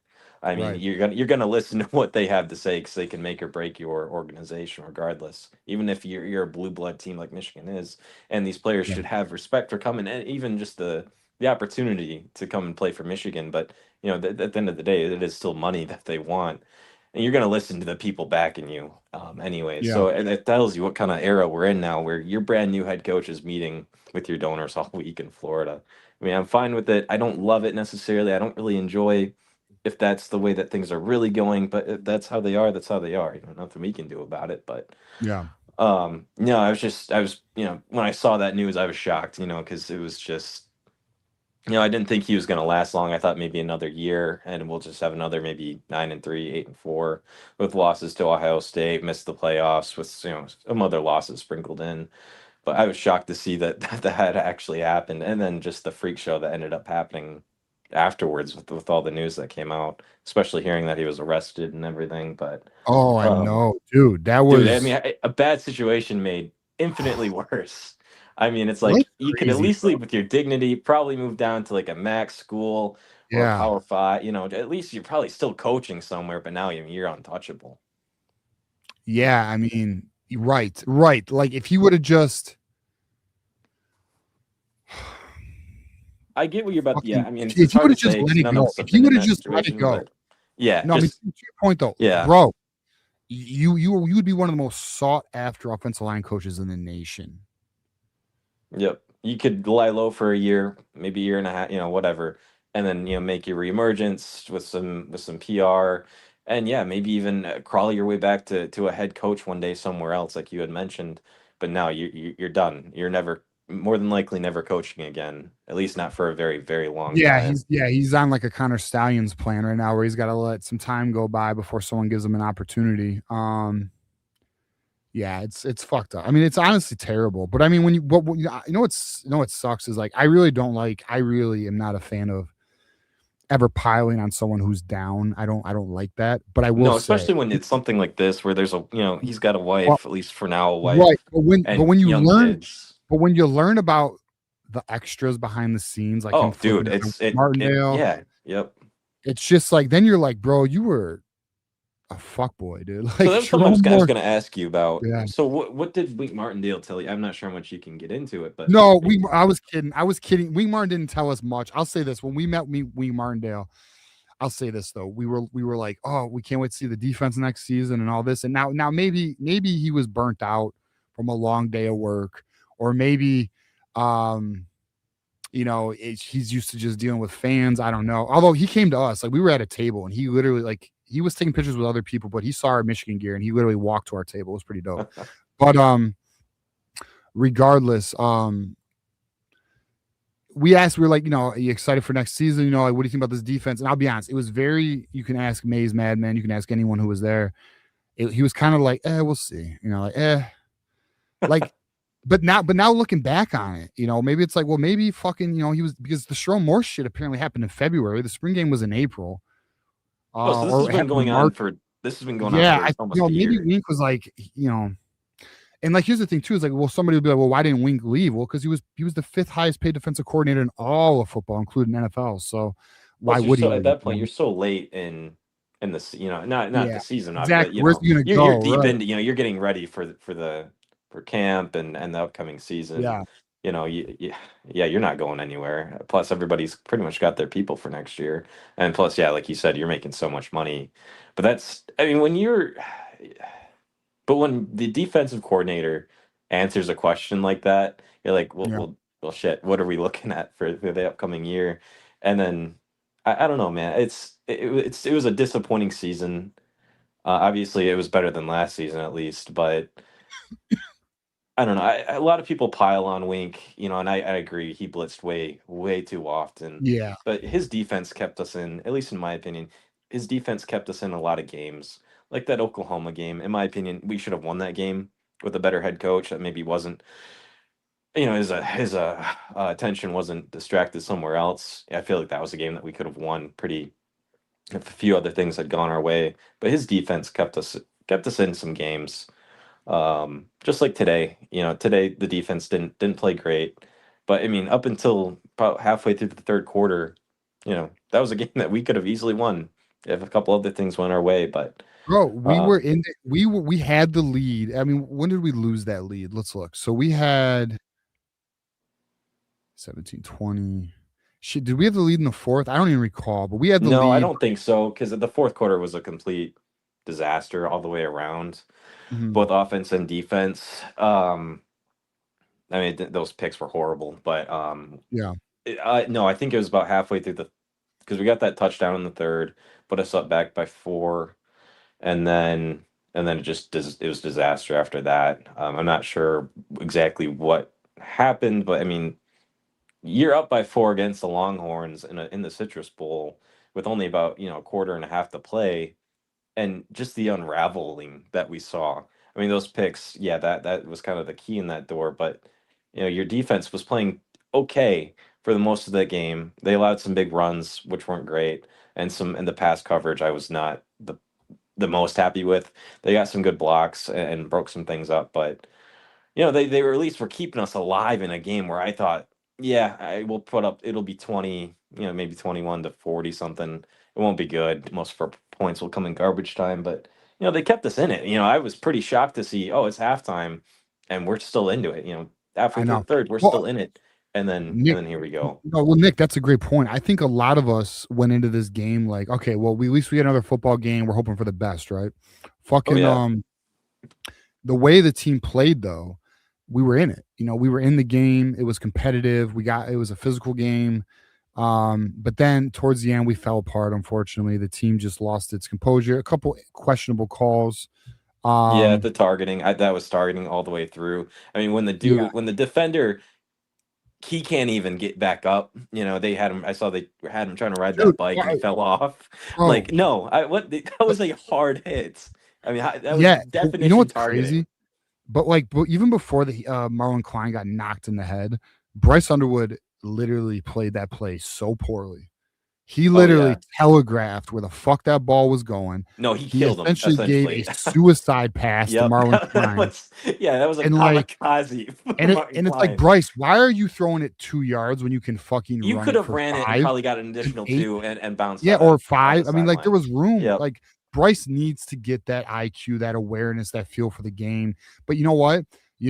Sharon Moore did. I don't know, TJ, but Biff said he was letting it all out the bag. He ain't let shit out the bag. I don't know. I mean, dude, they did some direct QB runs. Yeah, I want. There was definitely more. They ran a lot of 10 personnel. Was it fucking yeah, I think it was 10 personnel that they ran a lot of. Which is like essentially 3 wide receivers, 1 running back, or I'm sorry, 4 wide receivers, 1 running back, but no tight ends. They did do a lot of that. Like, that's not normal for us. No, and that's my great takeaway from this game was, obviously it was a disaster in the fourth, but like, it was a better coached team. It was a better planned game. Offensively, yeah, it was almost like night and day. It was again like watching the CMU game where Poggi was coaching, and it's just like, once we finally got away from the Sharon mentality, look what we were finally able to do. Once we stopped throwing 3 lines behind the line of scrimmage, look what happened when we started going downfield and let Bryce actually throw the ball, except for the 3 picks he threw in the fourth. But it's like, he had a decent game up until then, and that's the thing. It's like, I was trying to talk to my friends about it. It's like, I'm not out on Bryce Underwood. I think if you finally, and he'll get some discipline, he'll finally be coached. And whoever it was that talked about the seed in the soil, that was a perfect analogy for him, because that's what it is. Right. Once we finally Exactly. get him some Bro. coaches around him, I think he'll flourish. Well, let me just say this. Wolverine Casual, I'm going to pull you up here real quick. I'm going to read these super chats. Sunny days, thank you. Thank you, everyone who continues to do the super chats. I'll just say this. I like to apply philosophy to all things in life, even sports, even though it's non-significant. But the reality is the same things apply to all things, whether it be personal life or even sports. But if you look at Bryce Underwood's situation, to your point on the soil analogy, like if you do not, how can you expect an individual? Now, granted, there are unicorns, okay? Like some people can thrive regardless of conditions. That is a thing. Like there are some of them out there. Yep. But a lot of individuals, majority of us, need some type of environment that at least allows for growth and nourishment, bro. Period. And like when you have a toxic environment, which I would argue things we've heard leaking that was the since program was Jerome toxic, man. Yeah. Right. How are It you wasn't how are you supposed to make how are you supposed to develop a quarterback in an environment like that? No shit. We didn't see any development from him over the you put season. the program on an 18-year-old shoulders, and like we're talking about how like Bryce doesn't have pocket awareness. We're talking about how like Bryce is making poor decisions when he's running out left or running out right. But Sharon never put him in those positions because what did Sharon Moore say at the beginning of the year? He said, "I'm not running my quarterback because you need two quarterbacks." The fuck kind of approach is that, bro? No, that's yeah, no, yeah, that's Nick, ridiculous. you got some time or do you got to go? You got some time? No, I've got plenty of time. It's All right, then rock with us. Let me read these super chats. I'm bringing Wolverine Casual. We have no callers behind Wolverine Casual, so we'll keep talking ball. Wolverine Casual is going to bring some great insight like he always does. But let me read my boy Sunny Days here. So we got Sunny Days in the house. When you sub to Lonely Fans, you only get only spans. Could be my problem, but it's way cheaper, dog. I'm just kidding. All right, so then you have our guy here with the $2 hitter. Bryce better improve, period. 12 million and sells the game. He's got to get better. And there's no excuses. He's got to get better. Yeah, we need to see improvement from him next year. Otherwise, there's going to be some people really out on him. If I would agree. If next year we don't see strong play, and the truth is too, it's like no one needs you to be Superman, but we better see some progress. We better see some development at the very least. I mean, it'll help once we finally get some receivers around him that can catch a ball. That doesn't help his case any. My God, how many drops did we see tonight alone, regardless of the entire season, man? 4 or 5 we saw tonight, dude. McCauley couldn't hold on to much. The few times he did, it was kind of scary. It's Marlon like Klein dropping balls. Yeah. I'm like, what are we? You can't grade a quarterback when the people around him can't catch a ball. And then who was Bryce Underwood's running back tonight? I don't know. It was just Kuzdal. I was expecting to see some Jordan Marshall. That didn't happen. I don't know what the case was about there. And I like Kuzdal. I think hey, excuse me, Nick and TJ. Why didn't what's the face play? Who? Michael played. Jordan Marshall. I don't know. They to be honest, they're probably like just heal up some. Like he's gonna be here next year. They're probably, it's possible they wanted to get an evaluation period too. I don't know. All right, let's read Sunny Days Fodder Super Chat. Did Ryan Day secretly hire Sharon Moore to coach Julian Say in the past 2 weeks? Maybe. You know what? No. You want to know the reality of this Ohio State shit? Now let me just say this though. Ohio State is known for not bringing their A game first half, but in the second half they do seem to get their shit together from time to time. But Ohio State's their schedule did not prep them for this offseason. I mean, well, let me just say this. Their schedule did not do them due diligence in terms of to prepare them for this. That's why Indiana did get them. And we should have, but our coach sucked. Anyways, all right, let's bring up Wolverine Casual, good friend of the program. What's up, buddy? How are you, Wolverine Casual? I'm actually pretty good. You feeling good, man? WC, what up, though? I'm pretty happy. I'm very excited to get most of the coaches out and get all these new coaches who are excellent. Analytics love them. I agree with all the points that you guys have made. Like the catching has just been a problem all year. Lost in all of this, lost in Bryce's bad performances. He threw an absolute dime to Klein in the end zone. That should have been a beautiful touchdown. And, that gets taken off the board. He had one that's not going to be a drop, but it should be, where he shot it in a seam route to Hansen, and Hansen didn't even look for the ball. Yes, I know. What's your guys' thoughts on that one ball he threw where it looked like Marlon Klein jumped too early? Perfect. Perfect. Yeah, ball. I'm on the fence. Like, yeah. could it have been placed a little better? Sure, but Marlon Klein did misjudge that shit. I thought it was a fine throw. And then And then towards the end of the game, like after Crippen went out and they started playing, their line was from left to right. It was Frazier, Afobe, Guarnera at center, Strayhorn at right guard, and whatever that guy's name, Brady Norton at right tackle. Yeah, And he so did terrible tonight. You had Strayhorn, and like he was pulling on some some play action gap scheme, like passes. He was pulling to block Josh Simmons, and it was just like a nightmare. Like Josh Simmons was just running right by him. You had a true freshman.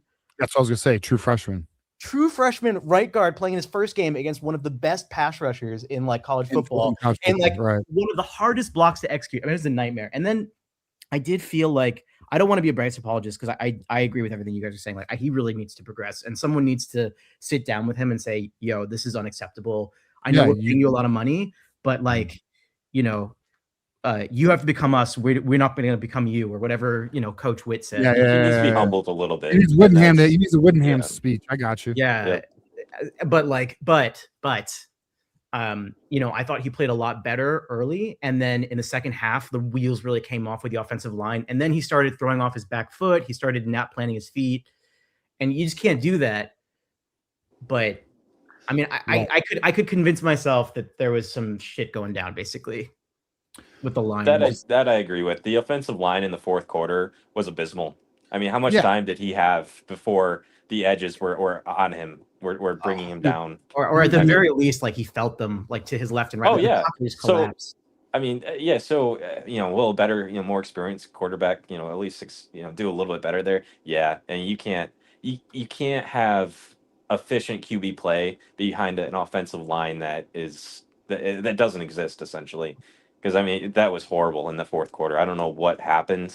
I mean, that's what I mean. It's like something had to have happened because that was just a complete breakdown. Well, yeah. Crippen went down, and then they pushed Guarnera to center, and then they put Strayhorn at right guard. Like that was the precipitating thing.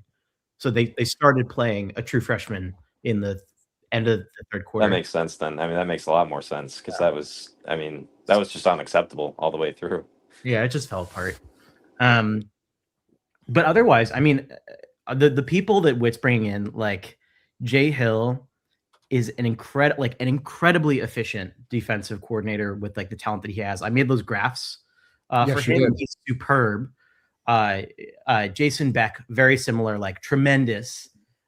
Utah today put up 550 yards on Nebraska, 350 passing yards from their QB1 Detmer. So, I mean, I'm really I can see the vision. Like so many of us wanted Kenny Dillingham when he was the coach, and we heard these rumors that he interviewed badly, and he did not rumors.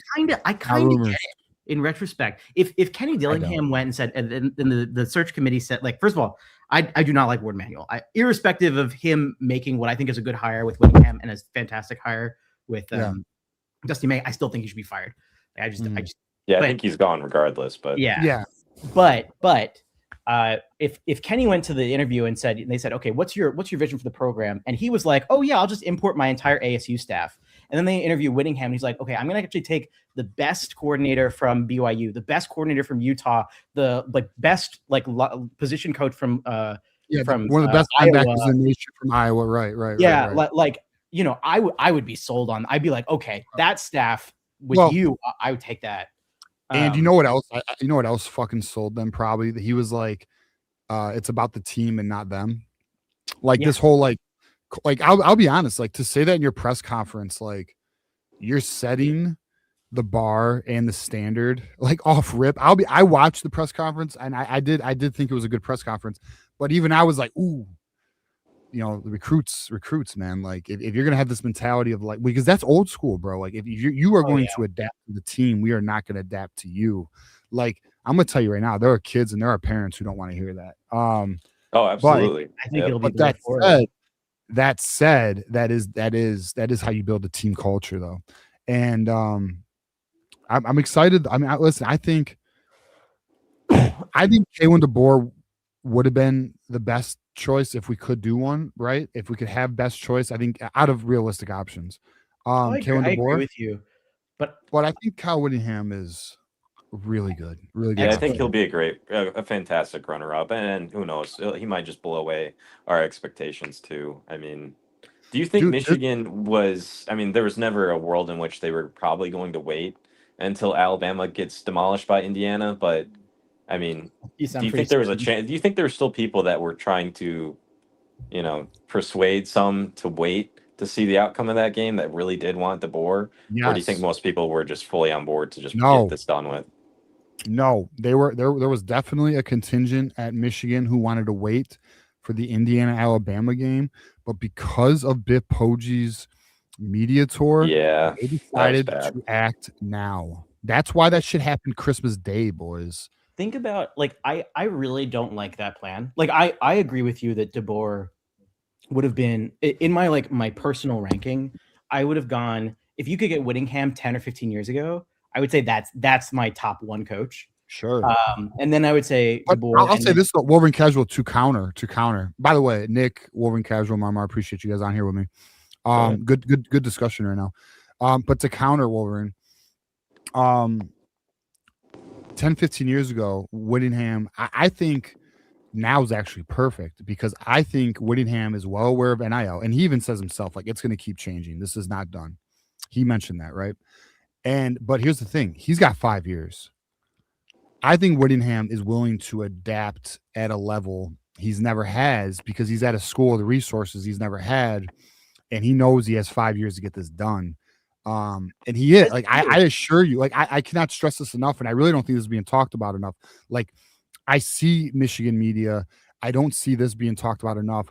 Whittingham is here for one purpose: to win a national title. He wants to use that. He said that kind of in his press conference. Yeah, he said his final challenge, right? Yep. And I'm fine. If he wants to use Michigan's resources to win a national championship, I am on board.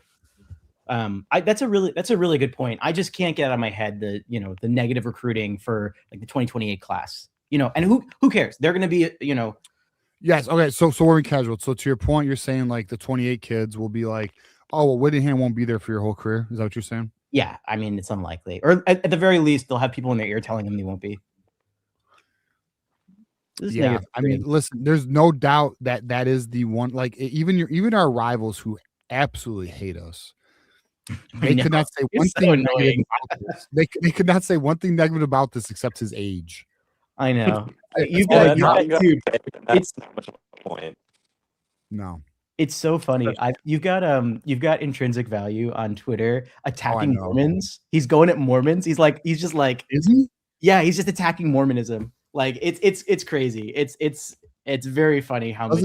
Well, what about his step back from the Andrew Marsh transfer? Isn't that funny? Oh, who cares? I don't really think no, it's just hilarious. Like these dudes, like these Spiros, these intrinsics, like their entire life mission, as sad as this is to try and destroy Michigan. That is their life mission. Their team is so bad. I actually, this is gonna sound crazy. Don't get mad and at their me. hires are bad too. Let me no, but hold on. Let me work this out publicly, although this could be a bad idea for me. But their team is so shit, which they're Spartan fans. But they are so passionately committed to that fucking shit team, okay? Their life mission is to destroy Michigan. I almost slightly respect it because they're so committed, but it is insane, dude. Like, I mean, it's nuts. If anyone's not on Twitter, you have no idea what we're talking about. But these dudes literally every single day try and figure out how they can like uncover a rock and like get a little bit of information to try and expose our university, bro. It's nuts, man. Yeah, I mean, I agree with you. Like you got Spiro working with Pablo Torre now, dog. Oh, that was, first of all, he's definitely not. Second of all, that is so. I mean, it's just, he claimed that he approached the NCAA with like where they could find information about like quorum having knowledge of this like LLC or whatever. These people really want to inject themselves into this story as much as they can, and it's God, dude. It's really past us at this point. So It's I mean, I do laugh at it, but the fact that they've pivoted to attacking like Latter-day Saints like as a religion.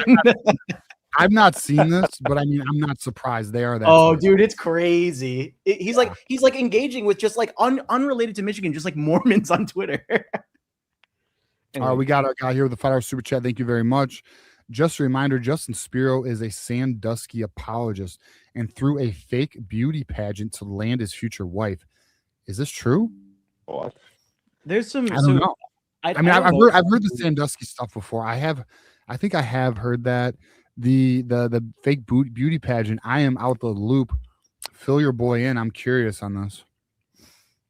Oh, so I don't know too much about that, although I've heard that rumor before. But I think that he essentially, he used to work with Jeff Moss, who was this old Detroit. I mean, you've seen him at Twitter now. Like he was this kind of old Detroit beat writer who not beat writer, like just like a Detroit media personality. And they hate each other. And so like over the years, Jeff Moss has like revealed tons of shit about Spiro that's pretty embarrassing, and this beauty pageant thing was one of it. Jeff Moss. How the hell am I out the loop on this? I got. Oh. I didn't get into the Twitter game till like 2 years ago because I really don't like social media. But I got Wolverine casual. You got to peep game. You got to kick me some game, dog. I got to learn. I pay too much attention to this stuff. But my point is like he's kind of shitty. He's not great.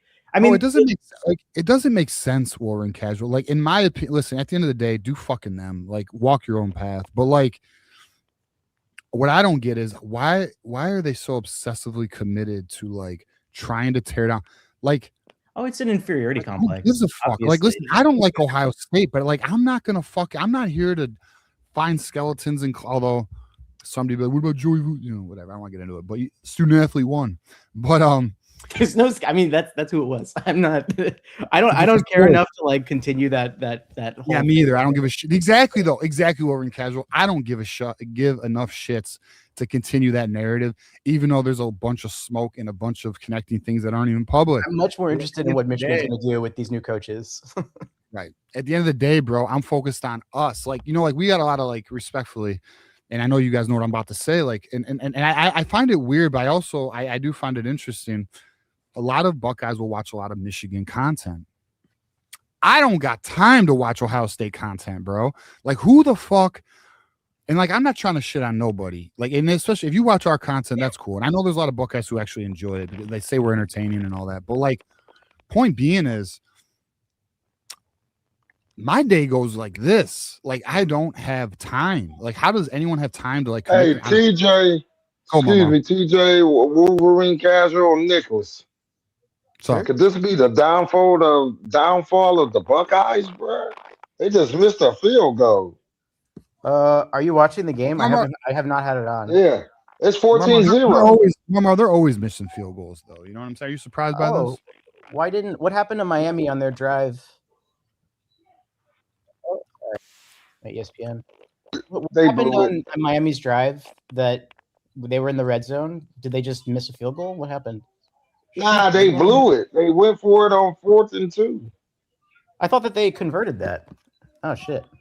All right. Then they blew it on downs or whatever happened. Oh well, that sucks.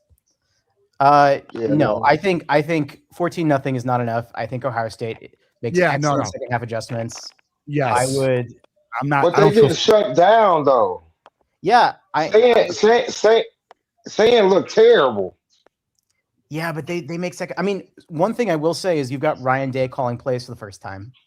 Again, for the first time in like several years, right? They had Chip Kelly. They had, the QB Brian Hartline, who's now at USF. So for the first time in a while, Ryan Day's calling plays. And if they lose this game, their fan base is going to jump down his throat so quickly. I'd love to do that. Hey, Nicholas, you're kind of breaking up. You are more than welcome to jump. Hey, Wolverine casual. Do you know Cristobal has went to Columbus and beat Ryan Day before? To be clear, I absolutely want the Buckeyes to lose. No, I'm I'm just saying saying, do that you know Mario Cristobal has went to Columbus and beat? I did Uh, not know that. No. yeah, when he was at Oregon, that was the 21 season. That's the Hey, formula Michigan used to beat them that later on in the year. I mean, look, let me put it this way. With Miami up 14-0, I would call it a coin flip right now. If I wanted to give you odds, I would Yeah. say like So- lean Miami. So yeah. So here's the thing, like Wolverine Casual. First of all, shout to I Rocky. like our boy that, Rocky. Wolverine. Hey, our boy Rocky's here, mama. But Rock, bring your ass up here, man. yeah, Rocky, you're welcome to call in whenever, bro. You know that. Yeah, walk your rock star ass up here, man. Fucking Oh wait, I missed one. No, I didn't. Okay. No. So to Wolverine Casual, listen. I've seen Ohio State in tight spots in first halves, but fucking they always seem to come out in the second, like ready to ball, bro. Like they really. Damn it, my fucking website I was using went away. I agree with you. Penn State, good example. Dude, it's all the fucking time. Remember the Washington Ohio State game that was real close? Yeah, that was pretty close for a while. But let me hold y'all accountable to your words. Y'all said the schedule didn't let them. That's the only reason why they were doing that to teams. They didn't get toughed up, bro. They didn't get challenged. So they made second half adjustments in the Big Ten championship and still got shut out. That's all I'm saying, man. It was 10-10 at half. So I think Wolverine Casual would. Nick, are you trying to speak again? No, I'm not sure what's going on my end. Yeah, your mic's going out, brother. I'm sorry, dude. I don't know. I mean, you could Yeah, try again. You can try again. I appreciate being on the Sorry, show. Nick. Hey, Nick, don't be a stranger. Ooh. Appreciate you, bro. Good conversation. All right, brother. Yeah. Happy New Year, Nick. OSU has negative 3 rushing yards in the first half. That's Hey, let's bring up our boy Rocky. Let's go. Yo, Hey, Rocky. y'all hear me? Hold on. Hey, hold on. Let me give Rocky his flowers, man. Thank you for, keeping us, telling us that back 3 months ago. I appreciate I told y'all the storm was coming, bro. Yeah, man. I appreciate it, man. That's unfortunate, bro. It's my first time over. I'm at the airport right now, so it might be loud, bro. But Where you unfortunate. going? I'm in Michigan, actually, bro. I'm going back to Cali right now. Okay. You live in Cali? Yeah, I do. No shit. Okay. Yeah. Are you like at the airport? Where are you? He is at the airport, bro. You're at the airport? Yeah, Okay. Metro. Sorry if I missed that. Metro. All right, we got Michigan here. $5 super chat. MSU fans so down bad that they have to meet right. It is sad. That's one of the other sad things. To keep their own meat. I'm not reading that. They also think they're a top program and can get anyone in the portal. Hey, Rocky, man. Hit me up for real, man. Oh, Rocky's in the airport. He's fighting the good fight right now. All right, so but to the point of Michigan's, because why not? It's the y'all hear me? Let's talk. We also hey, I did.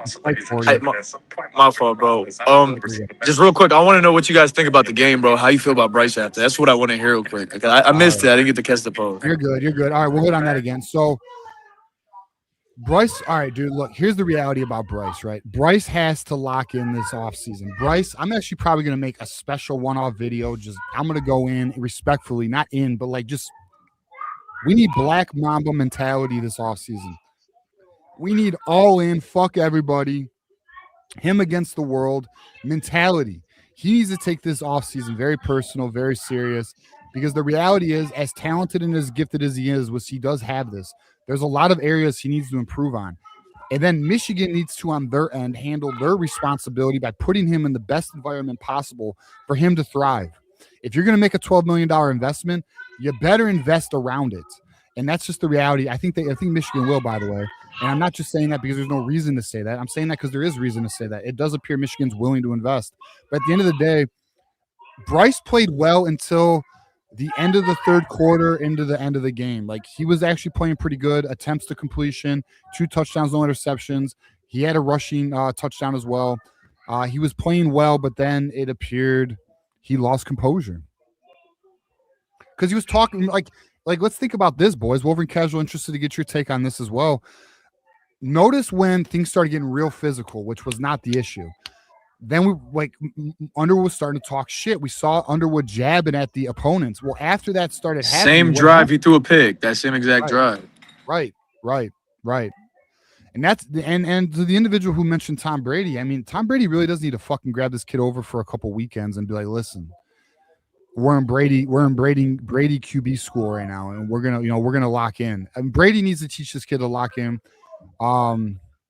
But if Brady doesn't, now Brady does speak with. This isn't like some off the wall shit. They speak, but end of the day, listen, Michigan's got to make sure they put a good environment around him, and he's got to lock in, bro. Like you can't live on the you can't. Last thing, Rocky, you can't live on the number one quarterback or the number one player in the nation status after your freshman year. It's done. It's gone. Did you guys see what Marsh's mom said? No. Bro, she said if Bellamy is not retained, it's going to be very hard. Basically, she said if Bellamy doesn't come back, it's going to be very hard for my son to come back to his school. Where was that posted? I was posted on 247, I believe. That's what somebody told me. I heard. Might have been. Yeah. Warren Casual, where'd you see it? They quoted his mom. I'm not sure. I haven't seen it, and I also don't want to. Who quoted his mom? Because I'll tell you this, Rocky, and I'll send you a screenshot. But I'll just say this: I was told Sunday, very, very clearly that Bellamy's not the deciding factor in this. Bro, normally I don't just say shit that I just see. I know. You feel me? I'm not saying that's the word either. Like I didn't hear that from a source or anything. I'm just saying that's what somebody told me. So I don't know if you guys have read that or seen that at all, but it was like a quote from his mother. Like I'm gonna send you some right now, Rocky. Okay, but which would be weird to me too, because like he just changed his number and shit. Like, why you changing your number if this for one game? Like, you feel me? Like I know that doesn't really mean nothing. March. No. You don't change your number for one fucking game. That's what I'm saying. You don't change your number for one game. Yo, also. Our special teams in one game under Coombs look so much better than JB Brown. If we could rehire JB Brown and then fire him again, I would do it. No, fuck that. Bro. Absolutely. I would rehire that guy and I would fire him 6 times so we'd get the message. He's the worst. Right. He's the worst. Yeah, no, he was garbage. I don't disagree. All right, Marmar, I'm gonna mute you right now just because of the background noise. You good, brother? You good? All right, Swarming Casual. Let's fucking get into. All right, let's get into the projected coaching staff. Or what do you want to talk about? You want to talk about anything? Chat. Let us know if you want to hit on anything. Swarming Casual, you let me know. One thing I will say about the projected coaching staff is this isn't the first time that I've done this research on coaches. I did this when Sharon was putting together his coaches. But I didn't make these charts and everything because the charts were not fun for anyone. They didn't look good. And I didn't want to make people disappointed. Like when I looked up Lou Esposito and Lamar Morgan, they didn't have a ton of really great evidence that they were going to be good. And then when you go with, and to be full disclosure, I don't pay attention to Big 12 football. I didn't know the first thing about Jay Hill or Jason Beck before this started, but then I did research and they're phenomenal, really fantastic coordinators. My only concern is the one that everybody has, which is Jason Beck's entire game is power spread and the route trees are very simple. And it's not clear that, first of all, let's hope that they sign them. It seems like they're going to, but so assuming that those are their 2 coordinators, you could say that we will have trouble convincing wide receivers to come play here, given his history. With that said, a bunch of the Utah staff, they basically say he's just phenomenal at tailoring the game to his quarterback strengths. The Utah quarterback Detmer is not a thrower, even though he threw for 300 yards in this game. He's not a pocket passer. And they're very confident that given a quarterback who could air the ball out, he would air the ball out. Although I would say that if we took Utah's offense and implemented it for Bryce in his first year, in his freshman year, I bet we would have been more successful than this pocket passing. More QB runs, more more designed pulls on runs. I feel like if we had the staff we're gonna have for 26 this year. All right, so people are saying I missed some super chats. So let me just casual, not to. No, go ahead. All right, so all right, Michigander, I already read this.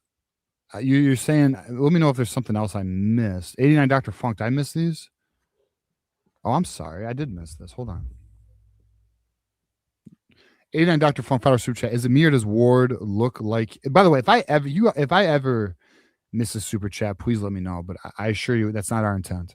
Ward looked like he lost a lot of weight. Looks Ward, all right. Looks like he's aged a lot. Okay, that's interesting. I agree. It looks like Ward is aged. Listen, man, people are just getting older. I think it's just the reality. Ward's been around for how long? How long has Ward been our AD? I do not know. It's been like since Harbaugh, right? So like what, 2016? So 9 years, almost 10.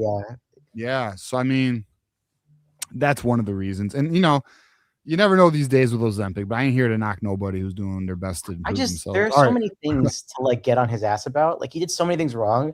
I don't care that he's overweight. Like he's so shitty. No, and aside from that, like I don't care. Let me say this right now. I don't give a fuck if anyone's overweight, bro. Like I don't give a fuck, bro. That's not my business. But like, I know people mention these things. All right, so we have all right, Michigander, I assure you, I read this. I definitely don't want to read this second or the end of this first sentence here. But it was read. All right, so then we have Ryan here, 10-hour super chat. I live in Ohio. I swear to God, if Miami wins this, I'm buying Miami a sweatshirt, stocking cap, and a bumper sticker. I'm going to wear that shit every day. It's one of my kids' games. Let's fucking go. Hey, Miami's playing good ball. They were playing good ball. Let's keep it up, boys. All right, we're all Miami fans tonight. I'm throwing up to you, boy. I got no shame. Say again? Does Miami start with the ball second half? Does anyone know? I don't know. I was on here. Yeah, I have no idea. Give me 1 second, CJ. All right, so let's get into what we're talking about. I gotta peace out for 1 minute. I'll be back in 60 seconds. All right, jump back when you can. TJ, all right, so what up, Mama? So can I bring up this statement Kyle Whittingham said during the game? He said 90% of the staff will be announced by Friday. We said the weekend, right? I think he said this weekend. Friday, the weekend. But that's the point, Marmar. Like a lot of this is done.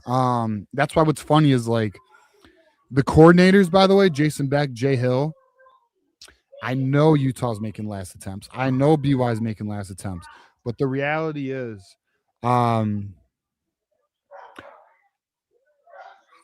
it's from all this, like he said 90% done. So let's look at that. That essentially means I think you're allowed to have 10 on staff. Wolverine Casual would probably know better than I, but I think you have 10 on staff, and it basically comes down to like those who can travel for recruiting. So essentially 9 out of the 10 staff members are confirmed. Now, he did say Penn still needs to hit paper. Penn has not hit paper. And that is real. I mean, anyone knows this, anyone who's been in business or anything, that's why I mentioned a few weeks ago, actions and contracts are not words, is what you want to follow. So we'll see. To be determined on it. But it does look like the staff's pretty much in place. What's interesting is he said 2 more next week. What does that mean? I mean, I think it makes complete sense. Ross Douglas being considered, that would make sense. Who's the other, though? I don't know the other playoff coach. You know. Do I? Who? Yeah. Who? Yeah, that wide receiver coach. Yeah, Ross Douglas. Right. That's one. Who's the other? Is it Courtney Morgan? No, I'm just kidding. I don't know who it is. I'm just kidding, by the way. I'm not saying Courtney Morgan. I don't know. You might know. It might be a surprise. We'd probably be jumping. You might do an emergency show after that hire. Yeah.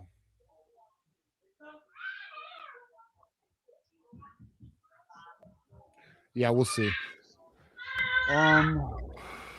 Okay, let's look and see. Make sure we all are super chats. We do. Yeah, so it's also going to be interesting this weekend, right? We got the portal opening up Friday. The staff's going to be in place this weekend. And then Michigan has, so if the staff's in place, let's say by Sunday, that's the 4th, then Michigan has 11 days to, I think the portal closes on the 15th or 16th. Probably the 16th. That would make more sense. Yeah, and we're gonna find out. I mean, Michigan better get. I'll tell you this right now, Mama.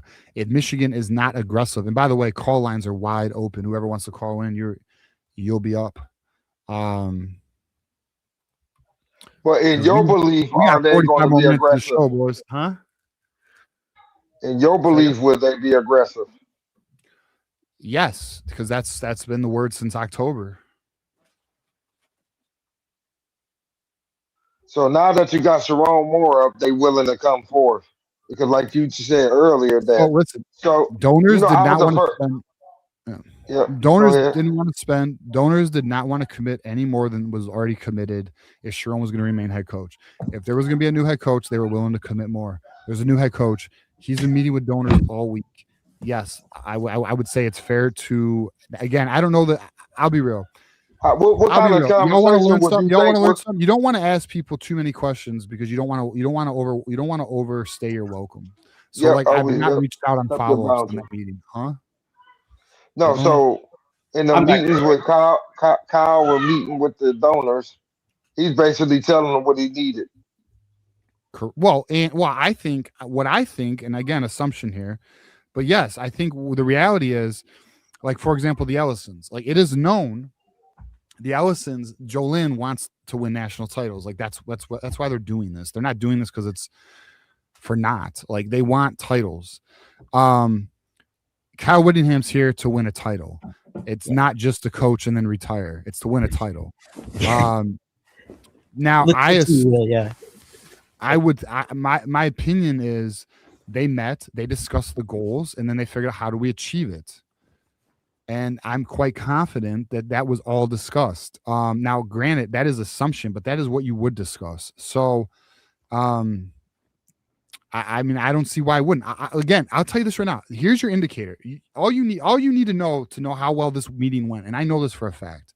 And I know this for a fucking fact. If anyone wants to argue with me, suck my dick, respectfully. Now, if you're with family or anybody, I apologize. But my point being is, I assure you what I'm about to tell you is the truth.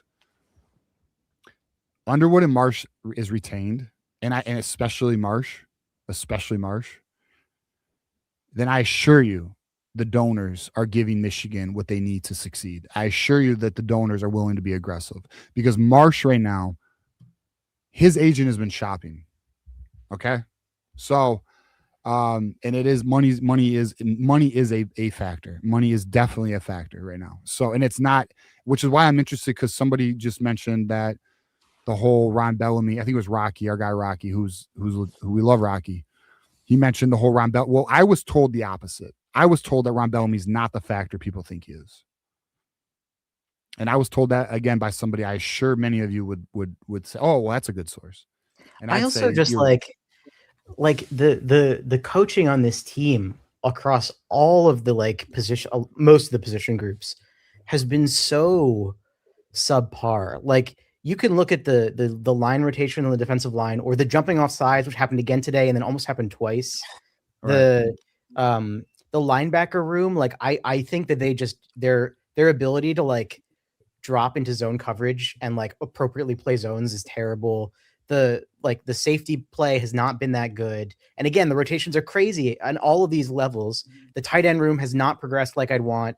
The offensive line room is doing well, but like how much of that is Newsome versus the guy who left? Like, I value a good coach so much more than retaining one star player.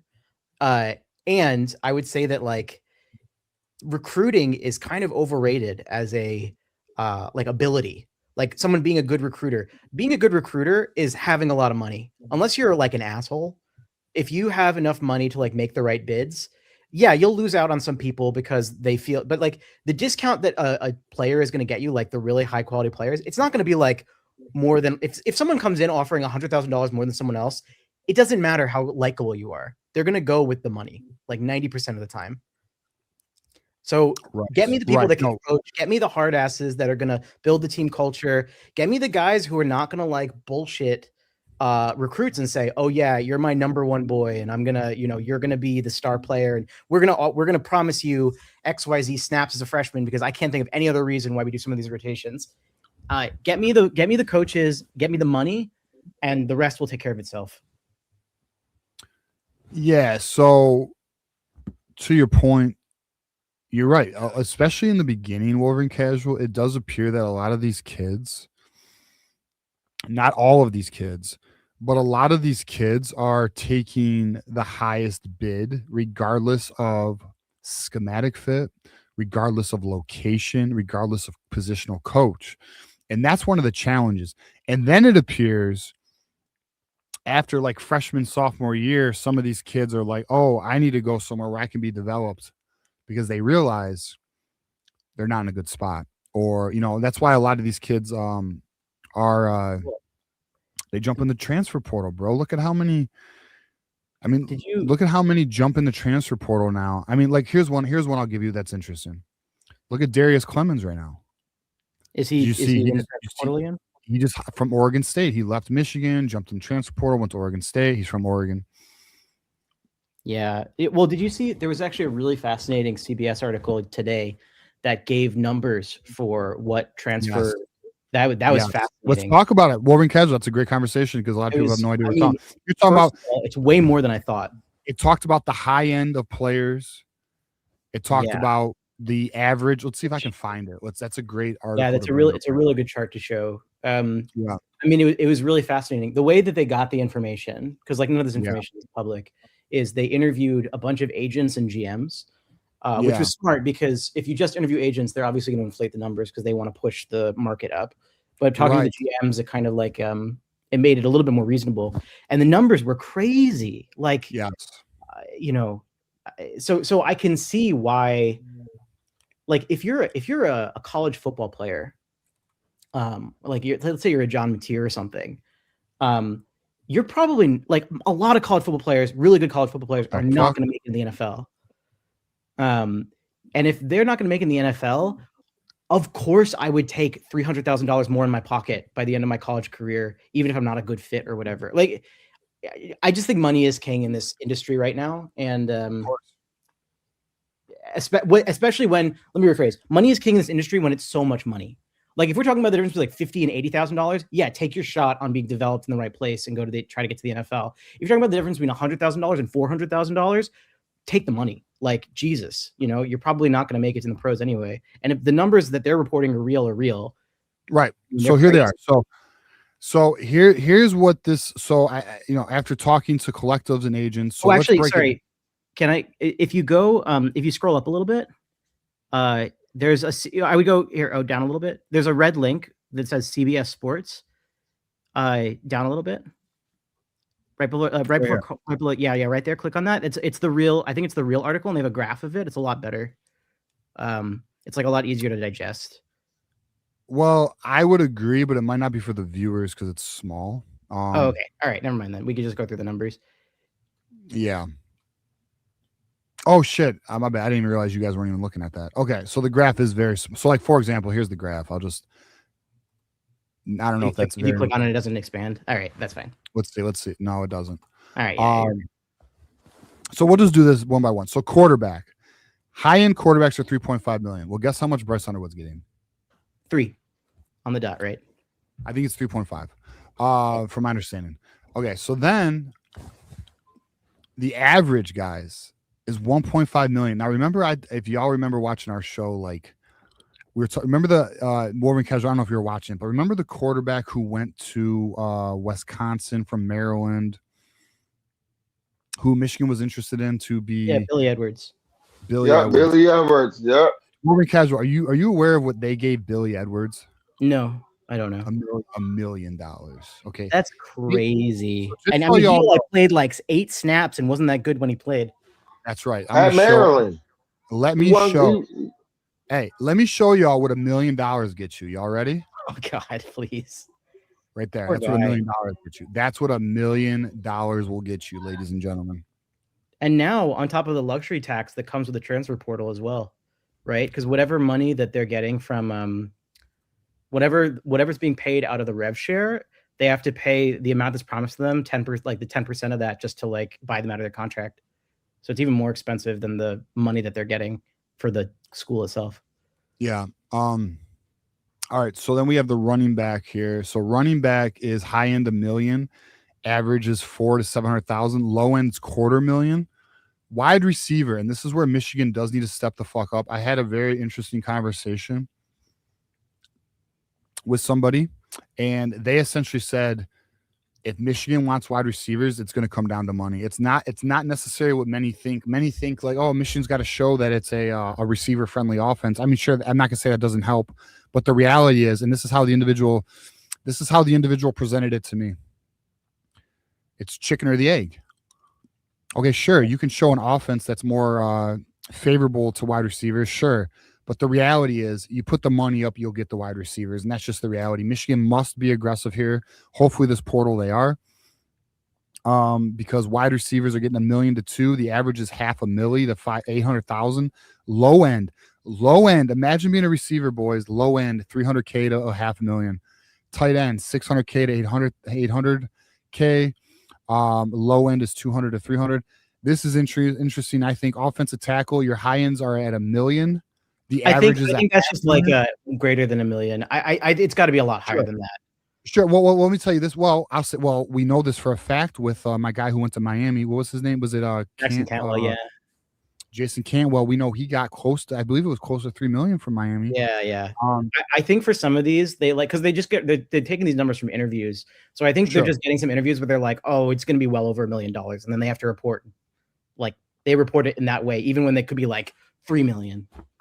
So let's say this though. So when it comes to offensive tackle, this is the Michigan conundrum, because portal offensive tackles above like average to above average offensive tackles are costing $1 million, but your top 100 5-stars are about $1 million plus. Michigan would rather invest there. Well, also look at like Sprague. I mean, these numbers are relevant for your retention efforts too. Like Sprague could cost,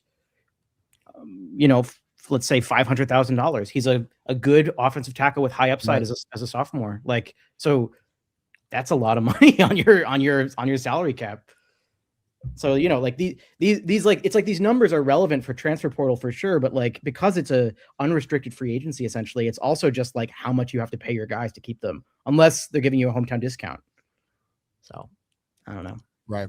Scary. No, you're not wrong. And like, does hometown discounts even apply, Wolverine Casual? Like, this is not the NFL, right? Like, I'm not sure, but like, and then like for us, like, look at this. I find this interesting too for linebacker, because recruiting's been shit for Michigan, right?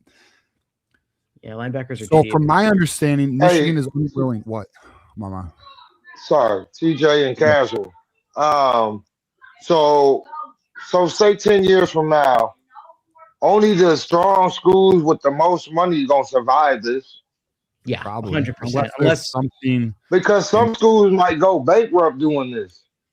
Oh, I think they'll just be bad. I think they're just not going to succeed at doing this. Well, here's the fucked up thing. I know Wolverine Casual, you'll probably the price here. All right, here's what's really messed up with this. The numbers are only going up. The more money, Wolverine Casual, I'm confident you're going to agree with me here. The more money you pump into a market, the price of goods go up, man. These players, as bad as this sounds, they're goods.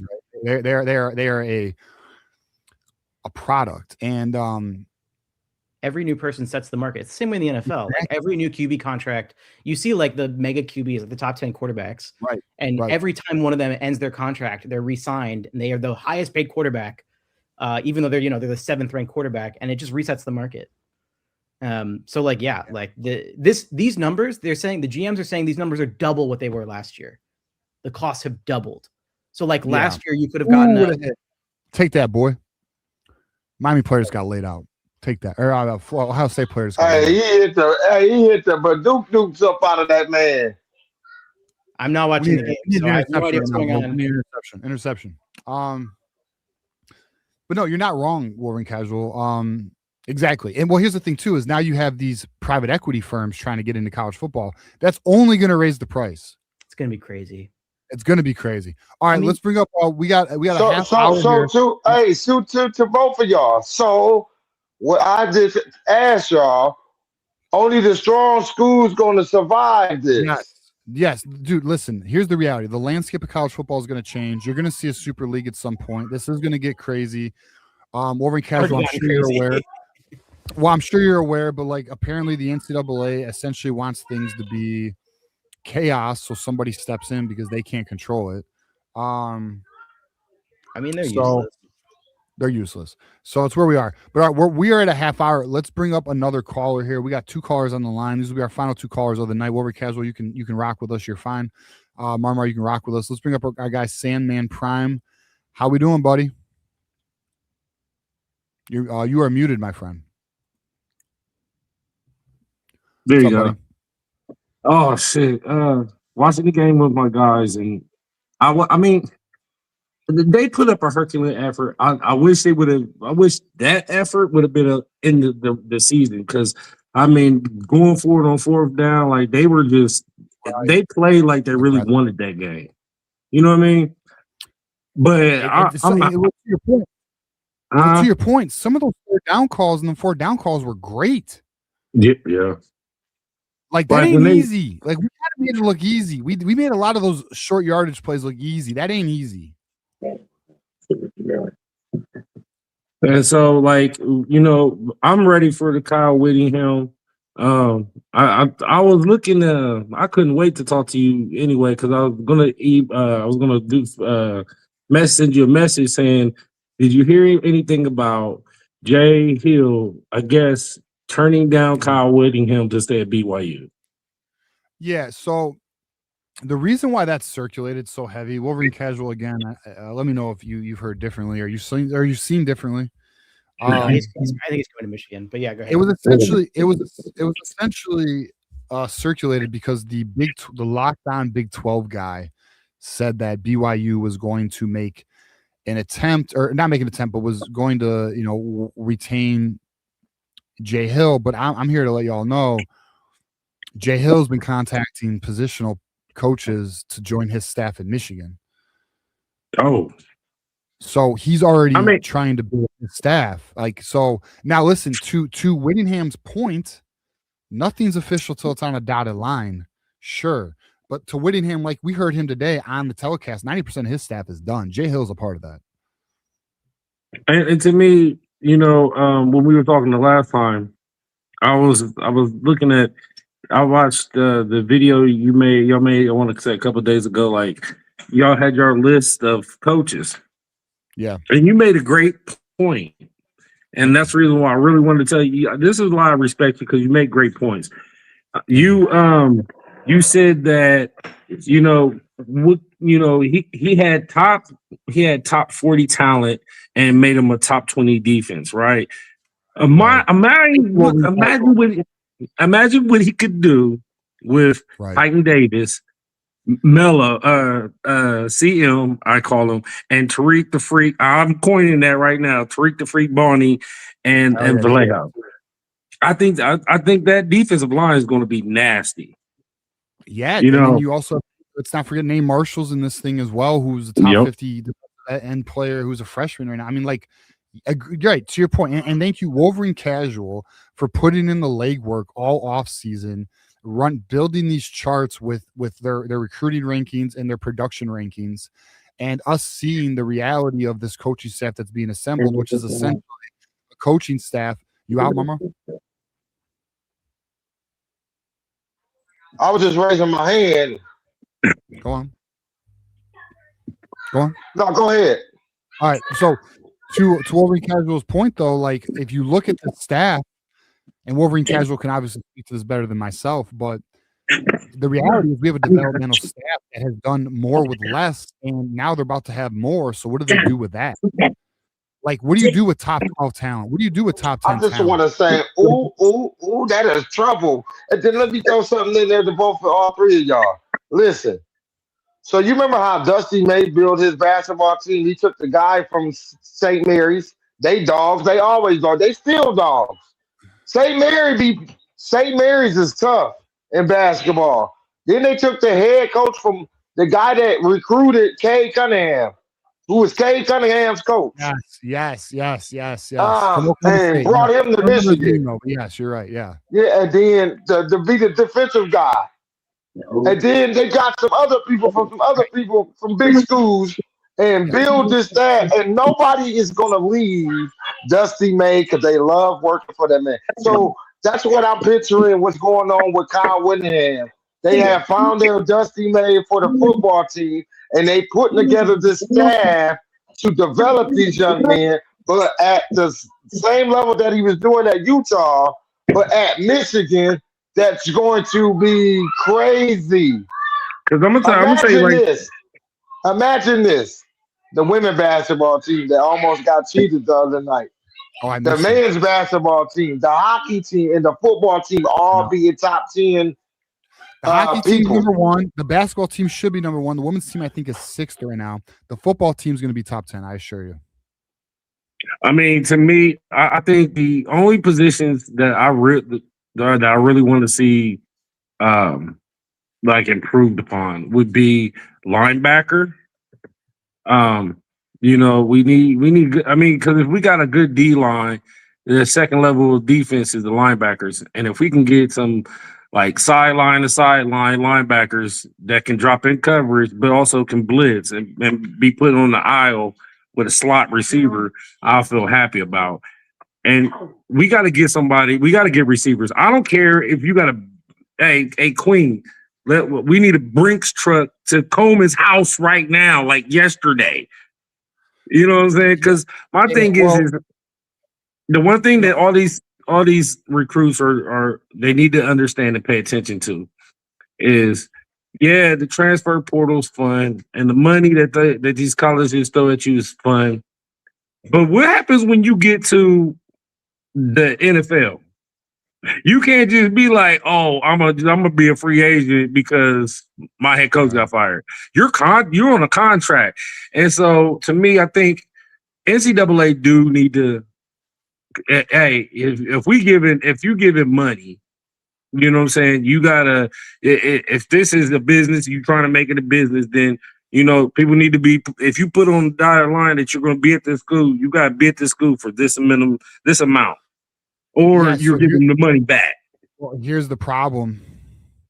And again, Wolverine Casual, you're always welcome to enter in this conversation if you know anything I don't. But here's the problem. Because there's no collective bargaining agreement, and because it's so wild westy, the schools have no leverage in forcing, although there is a school, Wolverine Casual, you might know this. Georgia, who's the school that's going after a player right now? Georgia going after for Damon Wilson. That's right. And that's interesting because Georgia's a school that, like, you know, they're serious NIL players. So if Georgia's going after a player, that could set a precedence. I'm curious to see how that translates. But the reality is, until there's a collective bargaining agreement in, or some type of governing body, the reality is these schools have no leverage in forcing these kids to stay. Like, you can't make, like, for example, if you say, okay, we're for a breach of contract, but yeah, right. If you do, like, say, I want you here for 3 years, there's no way to enforce that. Yeah, I mean, that's a really fascinating case, because if you look at that case, it's very like black and white from like a legal perspective. It seems to me, not a lawyer, but like, you know, it's basically like they paid Damon Wilson up front, and they said, you'll keep this money because you know you have to pay up front with these clearinghouse stuff. You keep this money if you stay on staff, or if you stay in the team until, you know, January of next year. They paid him a bunch of money, and then he literally left like 2 weeks later. And then they said, hey, your contract exactly said that you can't do this. Please pay us back the money. And he refused. Right. So they're taking him to court. And the reason that Damon Wilson probably felt empowered to refuse was it's a terrible look for Georgia, right? They're suing former players entering the transfer portal, but it's just absolutely their right. Like, he literally just took their money and ran. He stole their money. Yeah. So like, I don't know what's going to happen. It's a very interesting case. I think we'll have to pay it back, but I'd be interested to see if it sets a precedent of like schools saying, oh, we can sue our players. Like, we're not going to get blowback for that, because it's just, you know, they're just stealing money at this point. Yeah. All right, Marmar, go. But that's why you hire great general managers. Yeah, but I would say that they had a good general manager. Like, the contract was really good. He just didn't follow it. He just said, I mean, if you pay a bunch of money to someone and you say you got to put a bunch of good terms on them, and they say thank you, that's good, and then they just don't follow through with those terms, there's very little you can do except sue them for it. Like, is it not liable once he signs the contract? It's not that, so they don't hold that in court. Oh, I think it will hold up in court. I think he'll pay the money. I think he's going to have to return the money. Because you signed the contract, and then if you take it to a courtroom, they're gonna be like, "Well, you signed the contract." But here's the thing: we've not seen this yet. Like, there's no precedence right now. Look, little goofy. I would call that person a little goofy. Well, he's very, very good too. He's like Missouri's top edge. So here's what's messed up, though. The reality is too, like, you have players' parents and you have players' agents just chasing money. Like for example, and I'm gonna name no names. There are agents who literally shop their players every portal just to get the highest offer, and the highest offer they go to. And it's so short-sighted. We all saw how the Nico Lamo, whatever the hell his last name is, I'm a leave. That was terrible. Whatever, how that all went down with Tennessee and UCLA. It also it also kind of makes sense to do that. Like it is short-sighted, but you know, let's say that I'm Cole Sullivan on Michigan, and this is essentially an unrestricted free agency. You know, like removing like the personal aspect of I have coaches and I have friends who I like, and I don't want to piss them off. Right. If I want to up my like rev share amount from the salary, I will go out, I will get my price on the market, and I'll come back and I'll say, here's my price. What can you offer me? If it's close enough, I'll stay because I'm already at Michigan and I like you guys. But it sets their market rate. So the transfer portal and like retainment are like hand in hand. Like they're very they one informs the other. Well, here's what's interesting too is to your point, like corporate, like so here's the thing too that we need to realize too, right? This is a job. Like being a player, being an athlete, that student stuff's like dead. This is a job. They're getting paid to perform. They're being paid to produce. And but let's just be honest here. And Wolverine Casual, I'm very curious again on your point, and and my guy Prime here, let me know. But let's say you're making $300,000 a year, and a school reaches out to you and say, "I'll pay you $500,000." I mean, would y'all not think it's crazy to turn down $200K? I mean, to me, especially if you're a backup. Oh, especially because you play an incredibly. I mean, like people get injured and just are out. Like they're just done. Their careers are done. Right. Like, you know, short of buying insurance on yourself as a player. Like you have. Case in point, Dylan Raiola. Yeah, exactly. Like you know he's or I mean, there's tons of Grant Newsom, like for example, obviously, like you know, he was going to the league, and then it's all Jake Butt. Like there are tons of examples of players who, you know, if I was them, and like money in the hand is worth a lot more than money down the road, given all the uncertainty about succeeding in the NFL. So, I don't think cooking. Hey, Wolverine Casual, you be cooking. You sound like Nick. Well. Hey, Wolverine Casual is cooking. That's what they do sound, you know, they're kind of similar. They're not that similar. Hey, you want to know? Hey, one of my gifts is, man, like I hear somebody and then I hear them and be like, man, he sounds just like dude. And Wolverine Casual, you sound exactly like me. If I was put up here, nobody will know who was talking. You know who else sounds similar is Ben Baller and AD. They sound very similar. Yeah, exactly. Hey, let me bring up Tyrese Smiley, and we got 17 minutes, guys, till we're out of here for the night. But let's can I say something to Wolverine though? That's why you have a coach like, man, because I just don't believe in coincidence. I just don't. Like when you find a quarter on the ground, that's your quarter. There ain't no coincidence. It's your quarter. All right. So when they brought Kyle Whittingham in here to change the dynamic, because he's a tough nose, he like to ride them Harley Davidsons, he works out, he don't play no games, he a no nonsense guy. What do Michigan need since Harbaugh left? Yeah, Harbaugh was a no nonsense guy. Yeah, no nonsense culture setter. Yep. Yep. So when you brought in Sharon, they got buck wild. I mean, yeah, I agree with you. Like, I think that the culture thing is a real thing. I didn't want to believe it. When Sharon Wolverine,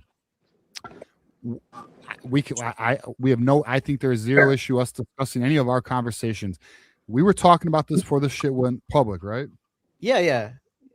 I remember, I was very sad. Remember, and I was like, Wolverine, like this is the situation, because no names, because I believe we mentioned a certain article with no names, and somebody was refuting things, and I was like, nope, here's the deal, here's the situation, and then like what, maybe a week later it came out.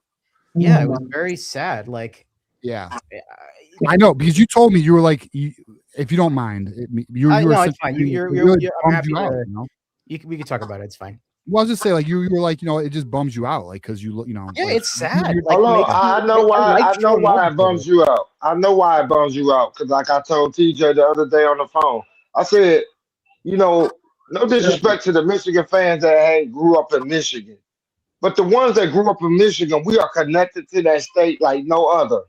So when we rooting for Michigan, the way we root for Michigan and want us to be the best team and win every game, and we have something like this go on, like this.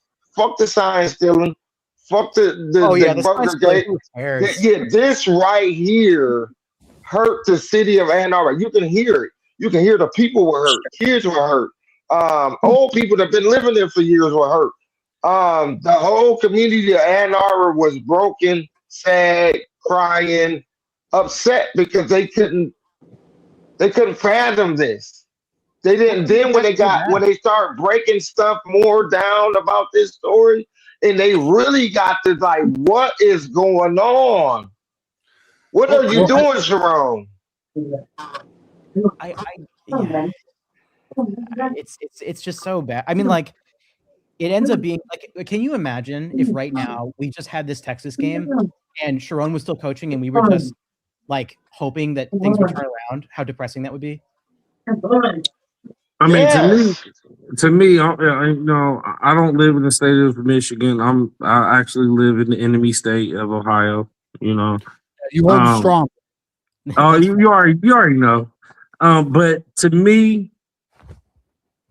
I believed in Sharon, and I thought he would be good. You know what I mean? Young, he's got, he had ideals. But the more but when that story broke, it was like getting stabbed in the back by like your closest confidant. Because I'm from. Like that. I don't know. To me, it was like that because he got fired. I hold Michigan to a higher standard, like Lloyd Carr. Then those were the golden years for me because I know Lloyd Carr. Gary Moeller was a good coach, but then we had a couple idiots. Rich Rod. It could have been different if we would have got Trevor Pryor, but we didn't, and now it turned into a train wreck. Then we got Hoke, and I like Hoke. He had that energetic thing, but he just it was a good make it work. It was a good 2011. That was it. And then we get Harbaugh, and I love how Harbaugh brought back that old school tradition. But to me, I think Kyle Whittingham from day one tomorrow, like he's going to come in there and he's going to set the golden standard. And and I'm telling you right now, every Ohio State fan is mocking, oh, y'all got this old coach and y'all got this and we're gonna blow y'all out in Columbus. And I'm just looking and I keep telling them like this dude took y'all to the brink in the Rose Bowl. This dude, he beats his rivals. He's got a 65% or 66% winning average against rivals. Of course, granted, it's Utah versus Utah, BYU, but still, he doesn't lose. Right. And when you bring in a coach that don't lose with top flight talent, I'm telling you right now, Ohio State is in trouble. Because right now they're getting the ass kicked by Miami. And I told everybody, I said Miami's defense. If you watch that Texas A&M Miami game, that was an old-fashioned slugfest. Ohio State ain't built for that. So you bring in a nasty offensive line with the offensive line coach he's bringing. With the backs we got. Oh, my God. Like Hyder is going to be, bro. He's going to give Ohio State defensive linemen nightmares. Yeah, I'm so excited for their OL coach. But like to your point, like the assuming that everything goes well with, because you can never say never with like signing on the dotted line, and like I think that they'll hire Beck and Hill and Harding, but assuming that he goes well, like contrast the beginning of the Whittingham tenure with the beginning of the Sharon tenure. Like Sharon got the job and people were like, okay, let's maintain the culture. And then we just started bleeding coaches to the Chargers. It was just like one after the other, like depressing, like, and then it was kind of these like bumbling hires, honestly. Like I like the Greg Scruggs won't hire. Oh my God. That was, you know, and 2 weeks. What did that last? A week? Yeah. So and then a DUI. You promoted J.B. Brown from analyst to special teams coach. We know how that worked out. And Whittingham, by comparison, is this force of nature where he's taking his backyard, which is the BYU-Utah rivalry, and he is taking the best of every team he has a connection to, selectively, and taking them on board. It is just night and day in terms of the beginning of a tenure. I agree.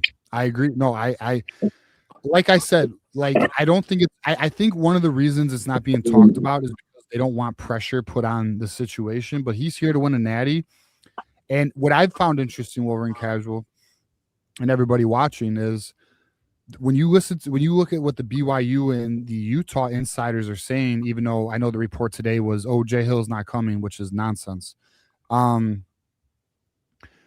They're saying he's pissed off. Like he got rubbed the wrong way by Utah. Like, see, one of the things that's not discussed is Kyle Whittingham this has not been discussed. This has not been something that's been discussed. I mentioned it on Sunday's show. I did the Ladies of College Football show, and I talked about it on Sunday. But he went to Utah and asked for more NIL resources. They told him no. Also, the private equity firm, now I heard this. I don't know if this is entirely accurate. That's true, TJ. That's true. That the privately equity, that it was going to interfere with recruiting. Firm who's now working with Utah wanted to go a different direction also, because Utah's been talking with Kyle Whittingham for 5 years about retirement.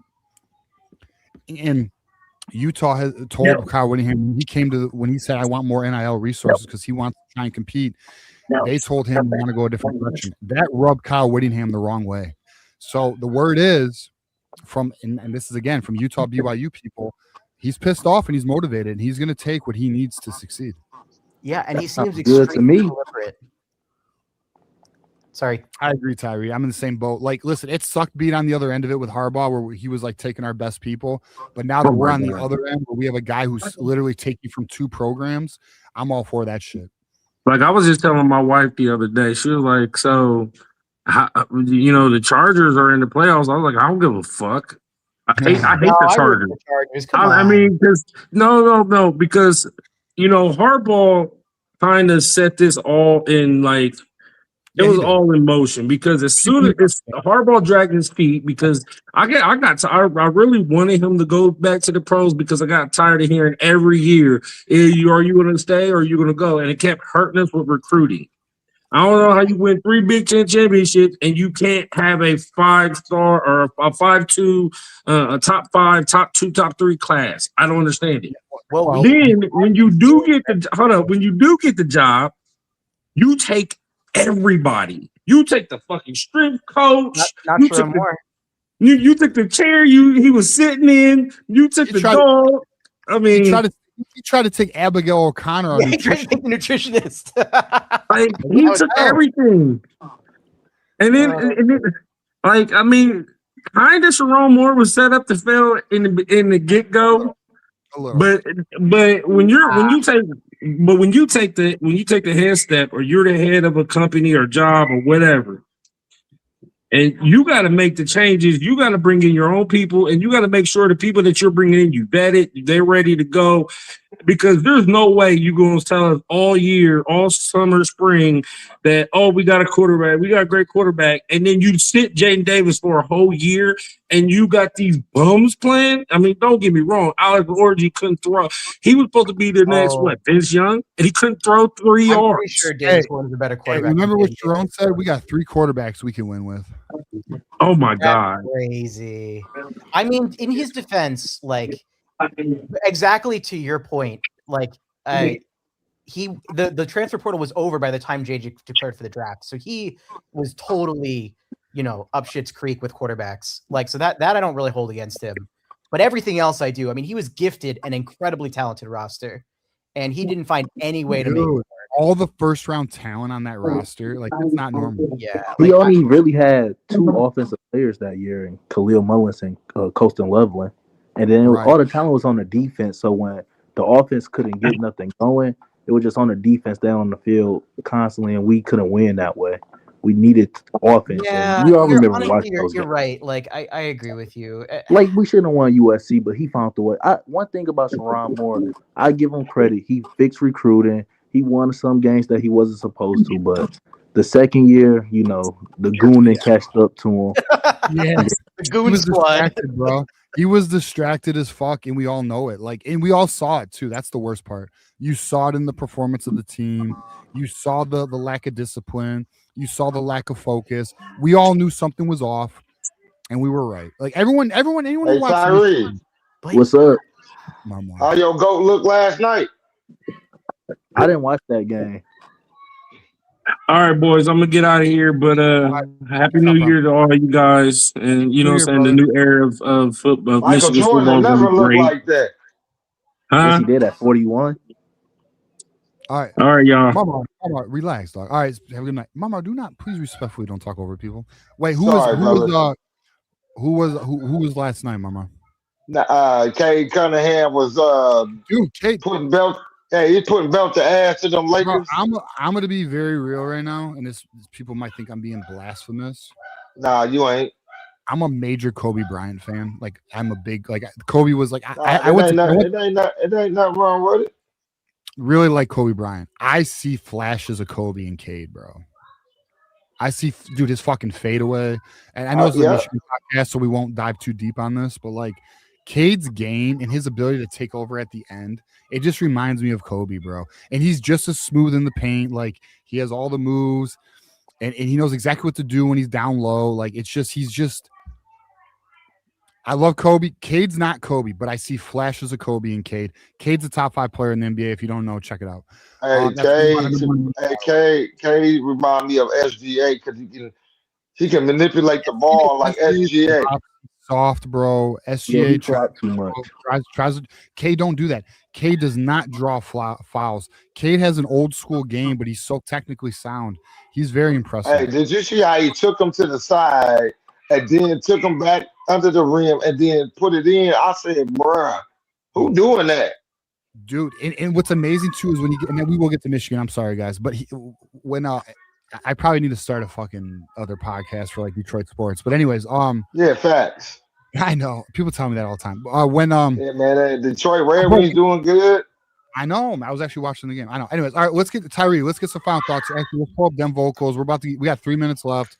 Let's get some final thoughts here, Tyree. Because you haven't really talked much, so let's hear your final thoughts on anything. I just want to see real quick where you stand with Bryce's season performance on a grading level, and what do you think about Justic Haynes coming back? Like, where we stand with him? All right. First of all, the word is that Michigan is going to make an attempt to retain Justic Haynes. There's a belief that Justic Haynes may not declare for the NFL draft, and he may, because Justic Haynes is going to fetch some serious money this offseason, so he may try to build his stock draft or his draft stock with another year. I'm actually hoping he does come back to Michigan. But Michigan was very early in the process. Word got out that Michigan wants to try and retain him. So I would say let's see how that goes. I think it's possible. Regarding the other question on Bryce Underwood, I would say this season to me was like a B- or a C+. I mean, it wasn't terrible, but it was definitely an upgrade over last year, which is not saying a lot. But he's got to lock in. He regressed, and now a lot of that, in my opinion, is because of the coaching staff, because of the players around him. Like, Michigan's got to do a better job, but he needs to lock in. Michigan needs to do a better job, but he must lock in this offseason. So I'm going to give him a B-. I think it was a B- as a true 18-year-old. Just remember, guys, 4 months ago, that kid was 17. Yeah, 4 he's- months ago, yeah. Bryce Underwood was 17 years old. Let's not forget this. He's 2 years younger than Julian Sane, like almost Yeah, like he's more than 2 years. exactly that matters. What It really Julian does. saying 20? Julian Sane, no, Bryce has just turned 18 like 3 months ago. Yeah, but you said 2 years younger, so that makes you saying 20. I'll look up Julian Sane is because a lot of kids, you know, they reclassify. Like Caleb Williams was 2 years older than JJ, and they yeah, was he is 20. Julian Sane is 20 years old. His birthday's in July. Bryce Underwood's is in August. He is essentially August of 2007. He's 25 months younger than Julian Sane. Right. That's crazy. Crazy. But I mean, it doesn't mean like all of that potential doesn't mean anything if you don't have someone to like unlock it. That's right. Yeah, or if you're not in a good environment. You know. And yeah. So no, you're right, Wolverine. I agree. Okay. Let's get our boy Dem Vocals. What's up, bro? Let's get some final thoughts here. These we're about to get out of here. Hey, how you doing, man? How you doing, man? We doing all right? First time caller. I've been listening to your show a little over a year now. Thank you. I'll tell y'all whole crew y'all got with Maze and all your guys, man. Well, let me give you a little backstory. I'm originally from Flint, Michigan. Diehard Michigan fan since '95. I'll be 41 in a week. So I've been living in Columbus since 2009. Another one. Oh, goodbye. Yeah, so yeah, I hear you. Me finding y'all channels and stuff and not having to listen to that BS. Hell yeah. Been great. Well, I'm glad you found us, bro. And yeah, Maze, shout to Maze, and shout to Johnny Olden as well, doing his thing. And yeah, listen, we'll link up now that we're getting back to the off season. We'll probably all link up again. We're definitely doing spring game again. You'll see more content with all of us. Yeah, I've been to several games at the big house. I've also caught a few in the shoe too. Before COVID, my best friend and I used to go to the game. We had got up to 6 years in a row, so ready to get back to that. Oh yeah. Let me see. Let me a little bit on the Sharon thing. I just wanted to get that out there. I feel like when they brought him in, it was just a safe thing, just because they felt like nobody would really come because pending sanctions or whatever. And I feel like as soon as they didn't have any solid information on us, and they like, oh well, we just give you with a fine, and then it's like, all right, yep, Sharon Days is numbered. He was walking around like his shit did his thing. Hi guys, family emergency. I gotta go. Sorry. So basically, they were just waiting for the perfect time to get him out of there. Had he beat Ohio State and maybe got to the playoff, they maybe would have prolonged it. But I feel like because he was never fully locked in, he basically just speeded up the process by a year, really. So I'm not upset with that. I feel like as far as Michigan coaches, they always been too stuck in their ways for a long time. And that probably realistically held us back. We could have had at least 3 to 4 more natties from 95 till now. I feel like now with some actual structure coming in, and like you could see the excitement on Whittingham's face when he talks about this team. So I feel like he got some things up his sleeve. Like he's pretty much accomplished everything that a coach can accomplish except the natty. Well said. I'll give him grace for next year, but I believe that second year in, we definitely gonna be competing for a natty. I'm in the same boat. I'm curious to see how this first year is, but listen, I can't stress this enough to anyone who's watching. He's here for a reason. He's not here to collect a paycheck and retire in 5 years. He is here to literally win a natty or die trying, and that's what's going to happen. And if you hear anything about Whittingham, he's ultra competitive. Like he's not here to slouch, and that's what I'm most excited about. I agree with you in terms of like what is year one expectation.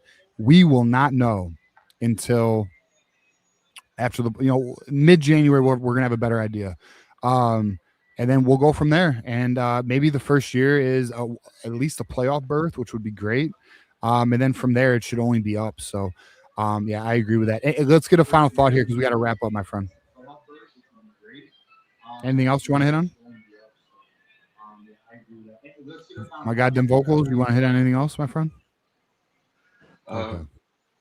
Yeah, final thought for me is just I'm excited to hear who the new coaching staff is going to be. Yeah. That basically is our starting point right there. I feel like we're going to really attack really hard with the transfer portal. Get a good receiving core in here, but really that D line needs some serious help. So hopefully they address that. But beyond that, I'm just excited to see where we go with some actual structure going into this next season. I agree. Hey, Tyree, let's get some final thoughts here, brother. Oh, I'll just think to say one more thing. Ohio State might come back and win this game. And two, I know it's 17-14. I want to fire Sean McGee. Yeah. Why? Because I feel like he just holding too much money. Like he really trying to stick to the NFL model too much. And that's not going to work out because we need talent on field, money in pocket. I have similar concerns. Like I do think Sean McGee, like, listen, there's no doubt he's a savvy guy with numbers. There's no doubt. And all word is that he is. And he's very intelligent individual. But there's no doubt that he has a number that now, granted, you would say, well, that's called being fiscally responsible, and he's doing his responsibility by keeping that. But he has a cap on something where there's no cap. He's limiting his own resources when he has more. And you would say, well, that's how you build a sustainable program. And maybe that is how it looks with a good coach. Maybe. Yeah. So I guess what we're going to see here, maybe there's with a good coach, this looks more, maybe his vision really fits. But at the same time, we're here to win a natty, like win a freaking natty. Like it's not like we're going to go into a salary cap debt or find ourselves in luxury tax. Like this isn't that. Like let's just win a freaking natty, another natty. Like it's all about natties. No one cares who comes in 5th place, 3rd place, 2nd place. No one cares. It's and plus we have the richest man funding the whole, not the whole thing, but we have rich donors. And the thing is, I seen Texas Tech go from a mid-level team last year to they could make it to the natty with that defense. Exactly. But Jim Harbaugh last recruiting classes, we need to spend big in the portal to, the D line. You can see it in D line, O line, receiver play. We need to spend money in those areas. I like our secondary with the young guys, but linebacker next year we need a Jimmy Roller. Nice, that's the 3rd linebacker, but we need a guy next to Sully, and then we need D line. D line bad. I agree. D line is let's see what I said Utah. Let's see what Whittingham brings in for defensive line in terms of coaching as well as player. We agree, man. I mean, there's a lot to observe over the next 2 weeks here. Next 2 weeks are gonna be critical. And listen, if they don't do a good enough job, we're gonna talk about it. So that's just what it is. Marmar, let's get some final thoughts here, brother. You sleeping, Marmar? Oh, you muted, brother. You muted. Yeah, I was watching. I was watching that first. See if he got that first down. Yeah, they got it. All right, what's some final thoughts here, Mama? My final thoughts is, it's a new year. That's right. This how it's supposed to go, man. This how the year. Listen, the 2025 I had, I wouldn't wish on anyone. I don't even got enemies. I just don't wish on anyone, man. Yeah. So 2026 got to be better than 2025. We on the up, Mama. We on the up. And then Michigan, they did what they had to do. Like I said, after the Oklahoma game, I was out on Sharon. I called it first. I'm like, I'm out on him, man. And then Bryce coming out talking about they didn't even prepare for the game or practice. Come on, bro. That's crazy work. I know. Whatever. It's done, son. It's a new. That's what I'm saying. It's a new year, new beginnings. We were supposed to go into the new year. Michigan was supposed to go into the new year like this. Yeah, I agree, bro. Here's the deal. We are an hour and 40 minutes away from 2026. First of all, let's appreciate 2025. Let's learn, let's grow, let's do better. Michigan is in a transition phase right now. We are on to our next head coach. There's a lot to be excited about. Let's see this coaching staff come together, and then let's see how they attack this portal. Let's also see what players are retained. That's gonna be very telling, I assure you. Also, how they attack this portal will be very telling. If they are very aggressive, I'm going to tell you this right now: expect the natty within the next 3 years. If Michigan takes a conservative approach, I'm not going to say let's freak out, but we will definitely ask our AD's in the house. All right, we'll get it. All right, I can't not take it. AD, I'm 9 minutes. Rank up, AD. What up, though? What up, AD? AD, I can't bring you up here and you not talk. What's up, bro? What up, fellas? How we doing? What's up, AD? How you been, man? Oh, man, I'm just watching Ohio State steal another one, man. Can anything ever go wrong for those guys, ever? They're still down 3. It's not over. Let's see what happens, okay? It's not done yet. So let's see what Miami do in this last 10 minutes. Yeah. Dude, we got Super Chat here. Goats and Joe Super Chat. Thank you, John and TJ, for all the content. Thank you, bro. At the end of the show, I'm going to give a thank you to all you guys because we appreciate it. But let's first look at AD's thoughts. I'm going to get sentimental, man. AD, let's talk. First of all, AD, we're 10 over, but I want to get your thoughts here because it's 2025. So first of all, Happy New Year. Also, Happy New Year to my bad. Happy New Year to everybody, in case anyone's watching with women or children. I try to be mindful, I do, but it just comes out me. But Happy New Year to anyone watching us tonight, and let's have a great rest of the night, and let's have a great 2026. I do mean that. AD, give me your thoughts here, bro. First on the game, 2 on what's coming, and then where you at, man? Man, first off, Happy New Year's to you guys too, man. Salute to TJ, man. Best show out there, man. Best Michigan show out there, dude. Everyone knows it, man. You're the best, dude. Bryce looks so bad today, man. It was. You think so? Oh, dude, that pick. Bad though, dude. Every time I watch the game, he turned the ball over. Towards the end, yeah. I mean, like for 3 quarters, he had no turnovers. He looks so bad, man, and his mechanics are still so bad. I don't know. Can he step into a throw just once? Yeah, well, I think he doesn't. Hey, I thought you was about to say, can he step into a Slim Jim just once? That's what I thought you was about to say, bro. Yeah. Well, dude, first of all, can we get some assistant coaches hired already too, man? Like, is there any updates on any of that? Yes, this weekend. He said, I'm sure you saw the Whittingham interview. He said this weekend, 90% of the staff will be completed. The next week, there's 2 more he's waiting on. He wanted to give respect to this coaching staff at Michigan as well as Utah. They played today. We want Oregon to lose tomorrow, by the way. Everyone root against Oregon. We want Russ Douglas to be available if that's who they're going to go after. So, yeah, I mean, the staff should start coming together starting, I would say, tomorrow onto the weekend. So we're getting Harding. It sounds like Jay Hill they're making a push, but we're going to get him, right? We'll get Jay Hill, Jason Beck. Here's how it's looking right now. Things can change. Don't hold me to it. Jason Beck, offensive coordinator. Coy Detmer, quarterback coach. Tony Alford has been officially retained. He's our running back coach. Wide receiver coach is going to be either Micah Simon or Ross Douglas as things stand. Gonzalez is a wild card from Florida. Jim Harding's the offensive line coach. He is one. If he is not number 1, he is top 5 offensive line coach in the nation. That's a major get. Freddie Whittingham, tight end coach, who is the brother of Kyle Whittingham. Then you have defensive coordinator Jay Hill, big time get, by the way. Jason Beck is our offensive coordinator, also big time get.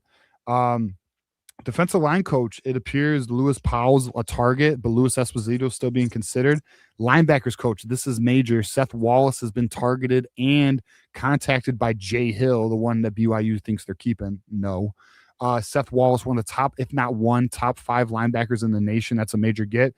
Cornerback coach, you have Lamar Morgan, and you also have Gennaro Guilford, who is being considered from BYU.